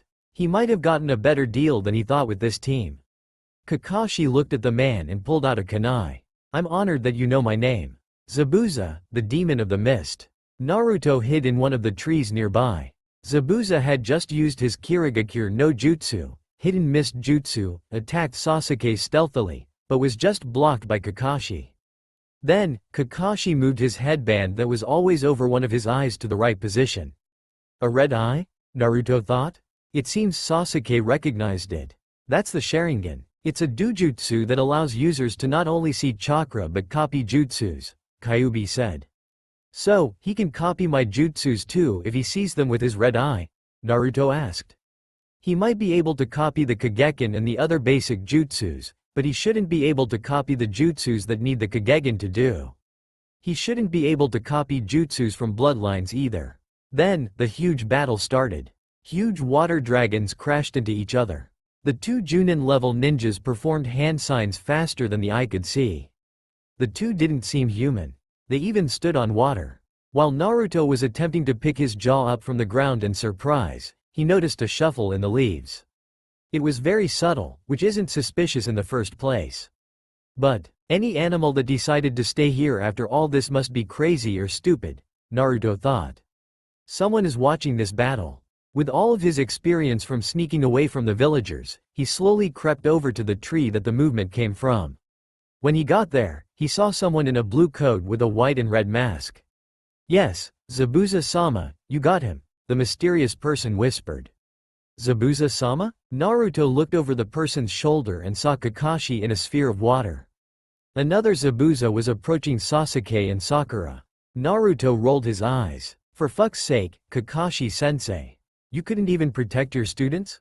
The Mizu Bunshin, water clone, walked towards the two genin.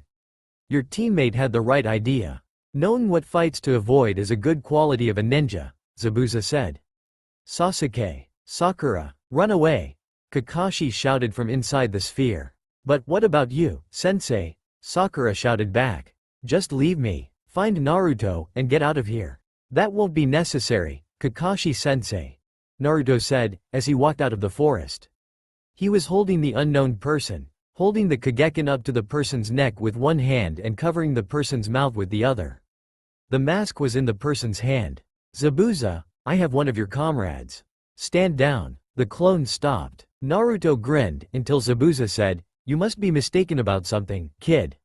That's a hunter nin you have there. They hunt down missing nins like me." Naruto clicked his teeth in frustration. He was hoping things were going to go smoothly. What was his nickname again? Demon of the Mist? Maybe he'll let his comrade die in order to complete his mission. The person grabbed Naruto's hand over his mouth and tore it off. "Zabuza-sama, run, it's a trap," the person shouted.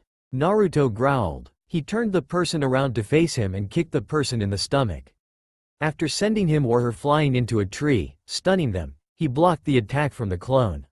While he defended, clones of Naruto flew out from the forest. 5 of them headed towards to the original Zabuza holding Kakashi. 5 of them went to help the original Naruto. And a few went to grab the mysterious person and made sure he or she couldn't run. The clones heading to the original Zabuza started to perform hand signs. Kakashi realized what jutsu they were performing. "Naruto, what are you doing?" Zabuza, realizing something was wrong, grabbed his blade and swung horizontally. 2 of the clones were hit, but 3 of them weaved under the blade. Zabuza, then, tried to swing back, but he still missed one of the clones. The last surviving clone finished his hand signs and said, "Bunshin Daibakuha." The clone exploded. Zabuza was sent flying into the tree. The blade cut above his head, almost decapitating him. Kakashi, however, was only pushed a bit. The water acted like a shock absorber.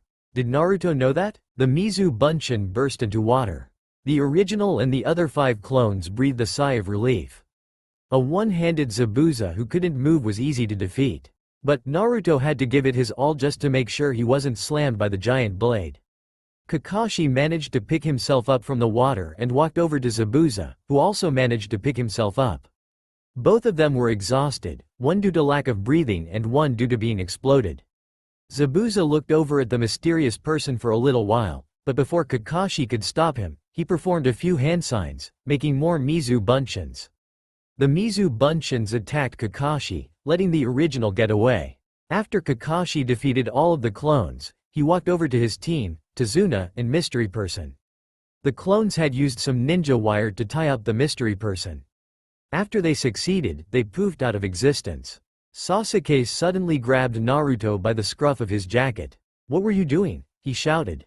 Naruto immediately brushed him off. "I was saving your ass, Teme," he answered back harshly. "You abandoned us. Why are you not with us when we fight?" Sasuke yelled. "Come on, Sasuke, Naruto-kun," Sakura said, trying to calm them down.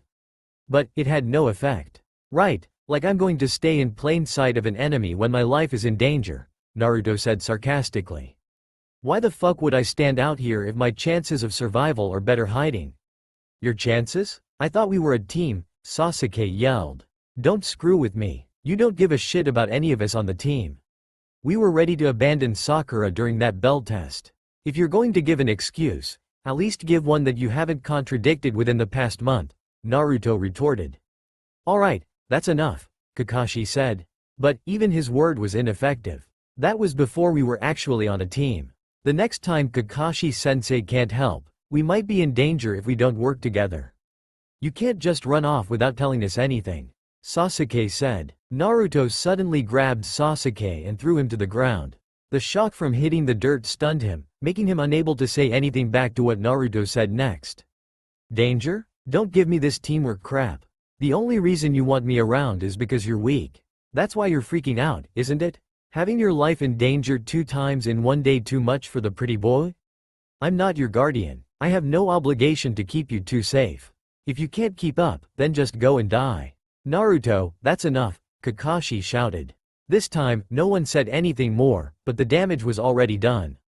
Kakashi sighed. Tazuna-san, do you mind leading our way again? Tazuna managed to nod. He wasn't faring too well either, but he had expected the danger. Zabuza had reached back to the hideout. He grabbed a basket that Haku always kept full of herbs, bandages, and other first aid items. After cleaning out his wounds, he began to bandage the shallow ones and sewing up the more severe ones. After he had treated himself, the door opened. 3 men walked in. 2 big, burly men and 1 very short and stout man. The short man, unlike the other 2, was wearing rich clothing and had an air of greed and pride. The short man chuckled before saying, "So much for the demon of the mist? You couldn't take care of an old man?" Zabuza put back the items back into the basket. "I'll get them next time, Gato." "Next time? You think you'll get a next time?" Gato said. "You don't even have that bitch with you anymore. What use do you have anymore?" The 2 big men laughed with Gato. Zabuza stood up and walked towards them. Gato continued, "Our deal is off. I don't need a useless mercenary. Get your stuff and get." Zabuza suddenly rushed the 3. He kicked the man on left, sending him flying. Then, he swung his right fist against the right man's temple, knocking him to the ground, unconscious. Then, he picked up Gato by the neck with one hand, who began to flail. "I may be hurt, but I could still kill all of you," Zabuza said menacingly. Please, don't kill me," Gato managed to say. Zabuza dropped him. Gato landed on his butt in a quite unrefined manner, but he got up, brushing himself off and tried to be graceful. "Fine. But, the next time you fail, I'll have your head and that bitch for myself." He straightened his clothes and left in a huff. Some other men came in and dragged the 2 unconscious men out. Zabuza went to his bed and laid down. He needed to rest. The wounds weren't serious, but without Haku, it was going to take a while. Haku, it has been years since they were separated like this. He wondered if his partner in crime was alright. "I think she's a girl," Naruto said, looking at the bound captive. They had reached Tazuna's house safely. Tazuna's daughter and grandson were the only ones besides Tazuna living here. The daughter, Tsunami, was very nice, but the grandson, Inari, was rude. The first thing he said was for them to give up because it was hopeless. "Naruto, get over here," Kakashi said. "We all need to have a talk." Naruto grumbled, but he walked over to his team. Tazuna and his family had retired to their rooms for the day, so only the ninjas were awake. They all sat around the dining table. Sasuke sat away from Naruto. Sakura sat next to Naruto, but she looked uncomfortable. Kakashi sat between Sakura and Sasuke. Kakashi began, "Look, truthfully, I believed that this team should never have been formed. I wanted to send you back to the academy." The 3 genin began to complain, but Kakashi stopped them. He continued, "Your teamwork is the worst I have ever seen." He looked at Naruto and Sasuke. "If you guys hadn't worked together in the first place, I would have trusted my judgment and sent you back. Why can't you guys work together?" Sasuke immediately spoke up. "How could we work together if this Dobi isn't even there in the first place? He immediately runs into the forest, leaving us." Naruto scoffed. "Yeah, like I'd want to work with this Teme who froze both times against our enemies. Sorry, but I'm not interested in dying anytime soon." "And you think I do?" yelled Sasuke. "Calm down," Kakashi said. "Naruto, why won't you work with Sasuke or Sakura?" Naruto laid on his arm, as if he just didn't care. "Why do you think? These 2 are too weak. They'll end up dragging me down." Sasuke tried to argue, but Kakashi again calmed him down. "But, that's the point of a team, Naruto. You have to watch each other backs." Sasuke spoke. Or, is that too hard to get into your head, Dobby? At least, tell us when you're going to just disappear like that. Don't leave us to fend off ninja while you're safe in. Naruto cut him off. Watch each other's backs, telling you my strategies? Isn't that something you only do with someone you trust? He glared at Sasuke, who seemed lost in his argument, and then, he continued. Teme, I don't know why you were alone or why you don't have any friends. But I'm sure now that whatever the reason is, it isn't the same reason as me. You said that we were the same, and that's why we could be friends, but obviously, we're not. If we were, you would have abandoned Sakura and Sensei for the security of the trees like I did. Naruto stood up over Sasuke before finishing. We are not friends. I refuse to be friends with someone who is as weak as you are. No, I don't even want to be around someone as weak as you are. Sasuke, now enraged, stood up as well. But, Kakashi suddenly appeared in between them. Enough. You two are going to work together as a team, or I will send you back to the academy. Do you understand? Sasuke managed to calm down again and grumble as a yes. Kakashi nodded and looked at Naruto, expecting a similar answer, but he was surprised to hear, fine. Send me back. Better than working with them. I already got what I wanted from the academy, anyways. I can just drop out if you send me back. Naruto then walked out the door. The three left were shocked. What does he mean he got what he wanted? Kakashi thought. Sasuke was surprised to hear that answer as well, but soon, he went to being angry. He was insulted multiple times, and now, he might lose the team he got on since they wouldn't have enough members. His goal was much farther away now. Sakura, on the other hand, seemed just as shocked as if she was thinking of something, but she stood up from her chair as well. Sensei, I'm going after Naruto. She ran out the door, looking for her crush. This may be a problem. The council won't like their precious Uchiha being prevented from working as a ninja, and if they find out that the reason is Naruto, it would cause an uproar, Kakashi thought. Maybe we need a break away from this and try focusing on bonding before teamwork. Outside, Naruto had managed to walk to the lakeside. He wasn't angry. He was just frustrated. Why can't people understand that I don't trust them at all? Because you humans are always trusting each other, sometimes too much too easily, the Kyuubi said. It's quite normal to assume someone of your own species is like you. Naruto shook his head, almost disappointed in humanity. But, he heard footsteps behind him. He activated his Kageken and spun around. If someone tries sneaking up to you, charge them, Naruto thought. He had learned that stealthy people were always caught off guard when you did. It works until they learn that you might not pose a threat, like the villagers did. He held up the Kageken up to the person's neck. The person almost screamed, but she muffled her voice. Before Naruto could question her, the moonlight made it possible for him to see that it was Sakura. When he realized it was one of his teammates, he sighed and moved the blade away from her neck. What do you want? He asked. Sakura, still trying to recover from the shock, managed to squeak out, I wanted to ask you a favor, Naruto-kun. Favor? What is it? Naruto asked, confused. He did just chew them out kind of, so he wasn't expecting something as friendly as a favor. Sakura took in a few breaths. Then, she bowed in front of Naruto and said, please, tell me how to get strong. Naruto was so taken aback by her request that his Kageken dissipated. Strong? He said, unable to say anything more. Sakura lifted her head and nodded. If you don't want to be around someone weak, then I want to be strong. Naruto was silent. Sakura couldn't see his eyes and wondered what he was thinking about. Finally, Naruto responded. Why? Why are you chasing after me? Sakura blushed. Well, I mean, you know?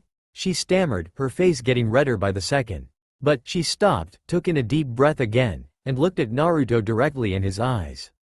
The stare was so intense, it made Naruto want to move away from it. Because, I love you, Naruto-kun. Naruto's eyes widened a bit, but he soon broke into laughter. Sakura was confused, and a little scared, that Naruto just began laughing. Was her love that funny? But, the reason Naruto was laughing was because he knew the answer. He knew she loved him, just as much as she used to love Sasuke. That voice inside him used a jutsu on her, making her chase after him, but until he heard her say she loved him, it was just something he didn't want to believe. Kyuubi, and you, voice, she is trustworthy, right? She won't backstab me? The voice and the Kyuubi answered at the same time, since the Kyuubi couldn't hear the voice. Of course. Like I said, You can take full advantage of her, and even use her for your sick desires and pleasures. If you want some ideas, I believe in her words, Kit. She probably will follow you to the ends of the earth if that was what was required. Naruto stopped laughing and looked at Sakura, who seemed extremely unsure and meek right now. He realized that his laughing could have been misinterpreted and felt a little bad. He, now, took in a deep breath and said seriously, Sakura, I have a question. Yes, Naruto-kun? Sakura said, a little more relaxed. What if you were being tricked into loving me? Naruto asked. Huh? What do you mean? Sakura asked. Just, what if I could somehow make you fall in love with me, so you never were really in love with me in the first place? What would you do? Naruto asked. If you listened carefully, you could hear a slight tremble in his voice, but Sakura did not catch it. She thought hard for a while. It was uncomfortable, the silence. Naruto began to fidget a little, and almost jumped when Sakura spoke. I think, I'd still love you. Huh? Naruto responded. I'm sorry, what? How could you still love me if it wasn't true love? Sakura smiled cutely. Cause I feel like you're a good guy, Naruto-kun. Even if I wasn't in love with you at first, I can still love you now. So, although the thought is a little disturbing, I'd still love you. This girl, Naruto thought. The other two voices were also chatting in his head, but he couldn't hear them. He was still in shock. So Naruto-kun, you never answered my question. Will you help me get stronger? Sakura asked. Naruto scratched his head nervously. I don't know why you're asking me. I mean, Kakashi-sensei probably knows more than I do. All I know how to do is hide and attack from the shadows, but I have a lot of experience doing that. Experience? Sakura asked. But Naruto shook his head, saying it was nothing. Sorry, but I can't teach you anything. I don't think my moves would suit yours. Sakura looked a little down, but she perked right back up. Plus, I'd rather you not get that voice in your head, either. Naruto thought, with the voice chuckling. Alright, Naruto-kun, I understand. I'll ask Kakashi-sensei tomorrow, she said. Well, actually, I was thinking of going clothes shopping tomorrow. And, if you still want to help, Naruto said. Sakura nodded her head immediately. Of course. Oh yeah, do you have any outfit or color in mind? Anything at all? She asked enthusiastically. Well, I guess I should be going for stealthy, but truthfully, as long as I can get some new clothes, I don't really mind much. There was a silence, and they both awkwardly laughed. They decided to walk back to the house for now. Naruto sat in his bed, thinking of what just happened. He lost a friend, but he gained a new companion, one that he could trust. It seemed unreal. He never thought that a day would come that he could trust anybody besides himself. And, it's all thanks to me. Maybe you'll listen to me more. Oh, I have a suggestion, the voice said. Yeah, right. No, I am grateful for this moment, but what you did was still unforgivable, Naruto thought. The voice went quiet, and Naruto just was not sure what to do. How should he talk to her now? Well, he probably should stop being so hostile, but still, a part of him didn't want to trust her. He was still afraid. As he thought, sleep overtook him, and he fell into dreamland with the pink-haired girl in his mind. Alright, we are going to some training, Kakashi said after they ate breakfast. Sasuke looked determined, and Naruto and Sakura looked at each other, giggling that the opportunity they were talking about came without their input. Kakashi noticed the lighter atmosphere around the two and wondered what happened. They all went outside and walked into the forest. Kakashi turned around and said, we're going to do some tree climbing exercises. The genin began to complain, but Kakashi stopped them. Let me show you what we're going to do.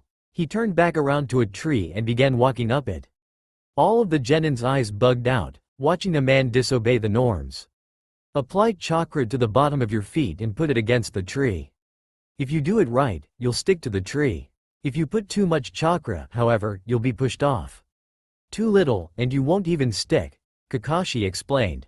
He reached the first branch and threw down 3 kunais in front of their feet. Use that to mark your progress. He then leapt off and seemed to leave. Sasuke looked at Naruto and glared. He then ran towards the tree. When his foot touches the tree, he slips off. So, that's not enough. Naruto calmly walked up to the tree. He tried to get a normal amount of chakra on the bottom of his feet. When his foot came in contact with the bark, the entire base of the tree exploded, and he flew into a tree behind him. Naruto-kun, Sakura screamed. She ran up to him and helped him get up. Hee, sorry, Sakura. It was way too much chakra, I guess. He went back to another tree and tried again, and although it wasn't too severe, the tree still exploded. Damn it. Sasuke managed to get a few steps up and looked over. When he saw Naruto fail, he smirked. I'll show you who the weakling is, Dobi. Sakura helped Naruto get back up again. Do you need help? She asked. Naruto shook his head. Nah, just go do your thing. I'll figure it out. She seemed reluctant, but she nodded and left to another tree. Naruto looked at the destruction he caused. Why is it so hard? For the same reason you can't do the normal Bunshin jutsu, the Kyuubi said. Why is that? You never did tell me, Naruto asked. Because of your chakra pool. Your natural chakra reservoirs are naturally high, but with me, you have monstrous amounts of chakra. That makes your chakra control just naturally bad, he explained. So, what should I do? Practice? Thanks. Naruto tried to limit his chakra to the lowest level possible and put his foot on the tree. It almost stuck, but it slipped off. Fuck, this is going to be difficult. He heard some snickering from Sasuke. He flipped him off and got back up. There's no way I can do this at my current level. I'm not even sure how much training I would have to do in order to master this. He performed a cross hand sign, and 2 cage bunchins popped on either side of him. Alright, you two catch me if I go flying, alright? The two agreed. Naruto ran up a new tree, and again, the trunk exploded. He flew back into the arms of his cage bunchins, but the force sent them in different directions. One hit a tree with his head, and the other got impaled into a broken branch. Both poofed out of existence. The original just hit the ground. Oh wow, fuck. God, alright, I got to be careful. I should probably remove that branch too. Naruto groaned. Wait, Kit, how did you know about that branch? The Kyuubi asked. Huh? What do you mean? I got stabbed through the stomach by it. What, is your memory getting worse or something? Kit, your cage bunshin was the one that got impaled, right? How did you remember that if you weren't the one impaled? Naruto stood there speechless. It was true. He didn't even look back at that branch before declaring that he was impaled. How did he know that? I think the memory of your cage bunchins passed back to you. If that's the case, we might be able to fix your horrible chakra control sooner than we thought, the Kyuubi said, grinning. I can think of doing some things too if the memories pass on. Like, the voice started, but was cut off by Naruto. Don't want to hear it. Kyuubi, what's your idea? Sasuke managed to get a couple of meters up the tree and sliced the tree where he stopped. It was slow, but it was much faster progress than Naruto. He looked over to see more failures, but instead of running up a tree, Naruto summoned 20 cage bunchins. All of them began to climb trees. All of them were pushed off the tree immediately due to too much chakra, dissipating 20 of the 21 Narutos. The blonde got back up and summoned 20 more and started the process again. What's he doing? Sasuke thought. Does he really think bunchins would help him climb better than I do? Hey. Sakura had reached halfway up the tree, but she was winded. She sat on the branch and looked over to see how Naruto was doing, but she was just as confused as Sasuke by the blonde's actions. The 20 clones dissipated again, but this time, Naruto ran up the tree himself, reaching the first branch easily, higher than Sasuke. Sasuke's eyes widened in surprise, then realization when he understood that the cage bunchins were helping somehow. I'm not going to fall behind. If you're going to use that jutsu to get better, then I can do it too, Sasuke thought. He made the cross hand sign, gathered the chakra, and shouted, Kage Bunshin no Jutsu. A moment passed, and a poof appeared next to him, revealing a sickly clone. His eyes couldn't believe what he saw. I failed? Suddenly, the clone disappeared, and he was hit by an extreme fatigue. Before he could even question what happened, he fell unconscious. When Naruto and Sakura heard something hit the ground, they stopped their practice and saw the knocked-out Sasuke. Kakashi appeared beside him. He checked his vitals and made an, okay, sign towards his other students. He took him and disappeared again. I wondered what happened. Naruto and Sakura both thought. Sasuke woke up in a bed. He tried to stand up quickly, but he suddenly felt the fatigue again and dropped back down into his bed. When he stopped struggling, he finally noticed Kakashi standing next to him. He said, you shouldn't have done that jutsu. Sasuke, realizing that Kakashi was watching, scoffed. If that Dobie can do it, I can do it too. No, you can't. I can't even do what he does, Kakashi said. Sasuke turned around, eyes wide in surprise. Not even you? But you have the Sharingan and know more than a 1000 jutsus, Sasuke said. Kakashi chuckled. True, but just because I know a 1000 jutsus, it doesn't mean I can perform all of them consecutively. I know that. I'm not stupid, Sasuke replied, offended. Kakashi sighed. Look Sasuke, you have to understand that Naruto is unique in that way. Just like how you have the Sharingan due to your genetics, he has a high chakra pool because of his. He has the chakra necessary to continuously use the Kage Bunshin no Jutsu, which is a forbidden A-rank jutsu. You don't, and the next time you try using that jutsu, you'll die. Remember that. He turned around and left, leaving Sasuke to his thoughts. Sasuke gritted his teeth. I can't be weaker than him. I have to be strong. I have to beat Itachi no matter what happens, he thought. That Dobie has no idea what I've gone through. Whatever he experienced, it is a lesser tragedy than mine. Naruto and Sakura walked through the streets of the Wave Village after they finished their training. It was in the evening and it was depressing. No city should have its poverty so clearly written on the faces of their citizens. No matter where they looked, someone was starving, dying, crying, or all three. And Sakura had tried to give some food, but Naruto stopped her after she had given some of her leftover lunch to some kids. The adults had a look he didn't like.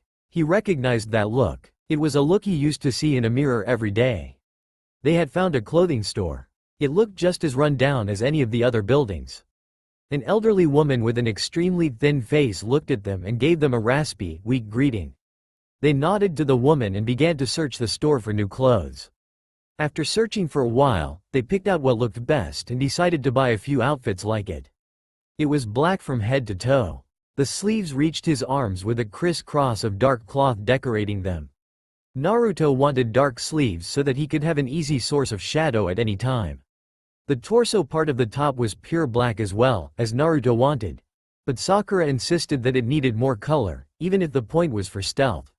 Because of that, he wore a blue vest with the Uzumaki sign on the back.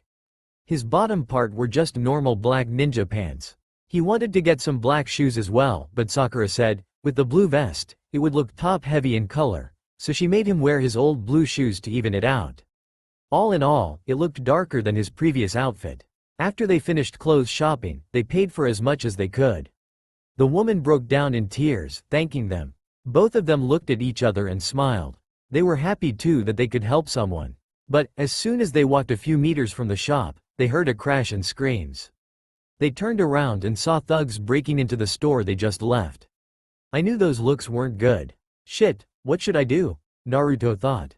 But before he could figure out a plan, Sakura suddenly ran towards the thug with kunai in hand. Shit, that dumb girl. What does she think she can do in this situation? Naruto thought. He chased after her, but it was too late. Sakura had reached the thugs who dragged out the old woman, who was covered in bruises. She pointed her weapon at them and shouted, "Stop this immediately." The thugs all turned around to face her. One of them, seemingly the leader, walked up to the front of the group. Hey, little girl, we're a little busy right now, so if you don't mind leaving. No, I won't let you hurt that old woman, Sakura shouted. Naruto finally got to Sakura and saw the leader's expression. He looked furious that anybody was opposing him, but then, he suddenly grinned. He nodded in their direction. Sakura pushed it off as insignificant, but Naruto realized that it was a signal in their direction. And since there was no one in between them, that signal was meant for. He turned around swiftly, but it was too late. 3 guys were behind them. 2 of them lunged for Naruto, grabbing him in his hands. The other grabbed Sakura and forced her to drop her weapon. The leader laughed and clapped. Brats should stay home. There are scary people out there, you know. He waved them off. You guys can do whatever you want. You too, follow me. Help me carry the cash they dumped into this store. 2 of his men grinned, and the 3 disappeared into the store again. The rest of the group, about 5 men, excluding the ones holding Naruto and Sakura, approached them. They began to whisper. Naruto couldn't tell what they were saying, but it was most likely about what to do with them. He calmed himself down and began to think. There must be a way out of this mess. He can't make any hand signs, so he can't perform any jutsus. Can he get to his weapons? No. Damn it, this is why I don't fight in the front lines, Naruto thought. Okay, calm down. With our ninja headbands, they'll probably be hesitant about killing us since 4 ninjas on a team is the norm. So, if I just think calmly. One of the men spoke up. Hey, why don't we do that? I mean, when are we going to get fresh meat from this place? All the villagers here are too crafty and hide them when we come. And plus, she does look quite delicious, doesn't she? Delicious? Another man said. You do know she looks like 12 years old, right? The first man shrugged. Does it really matter? Is it a good idea or not? Sakura was unsure about what they were talking about, but Naruto realized it immediately. This sounded like what a certain voice has been saying to him recently. Shit, I have to get these guys off me. The men started to crowd around them. Sakura began to panic, not knowing what was going to happen. The thugs then looked at Naruto and said, what about him? One of the other men grinned a disgusting smile. He looked at Sakura and said, is he your boyfriend? Sakura blushed a little at the word, boyfriend, making the man laugh. He then looked at his fellow thugs and said, let's make him watch and kill him afterwards.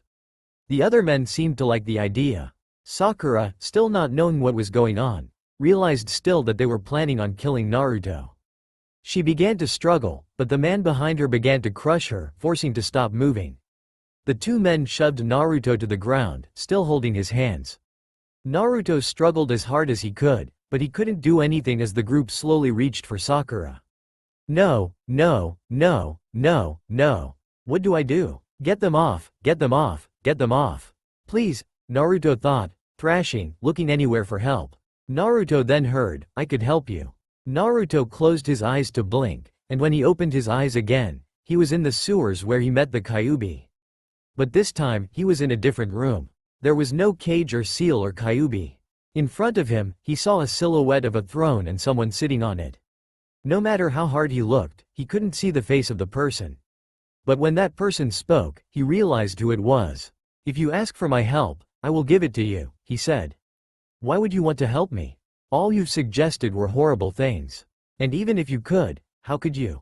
My hands are bound, Naruto replied. You seem to forget that I did one of those jutsus that you learned without any hand signs to make Sakura like you.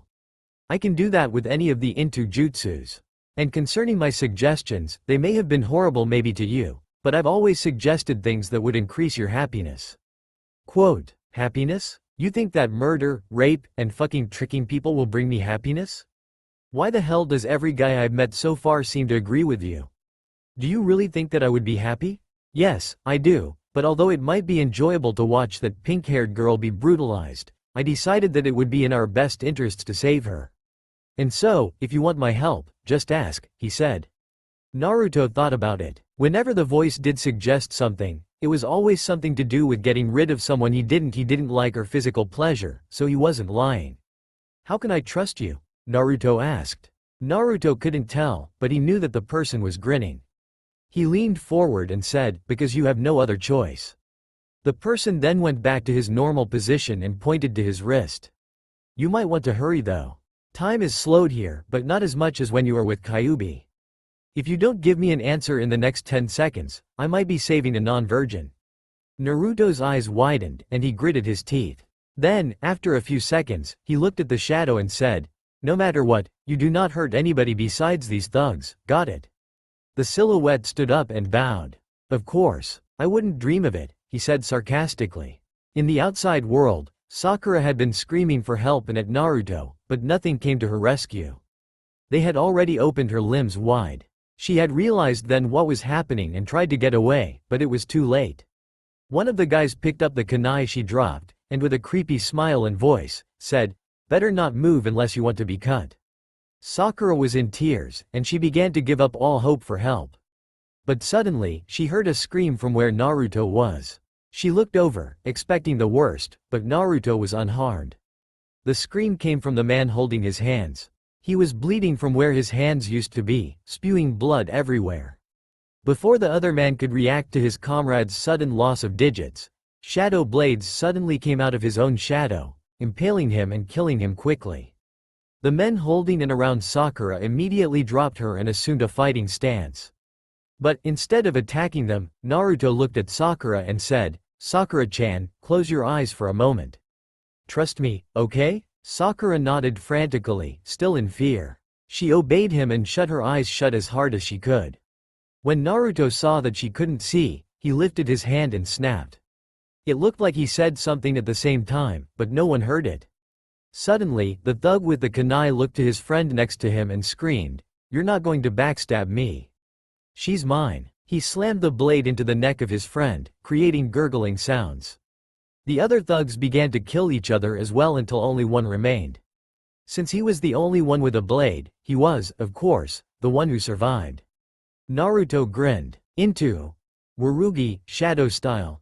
Distrust. Has to be one of my favorite jutsus.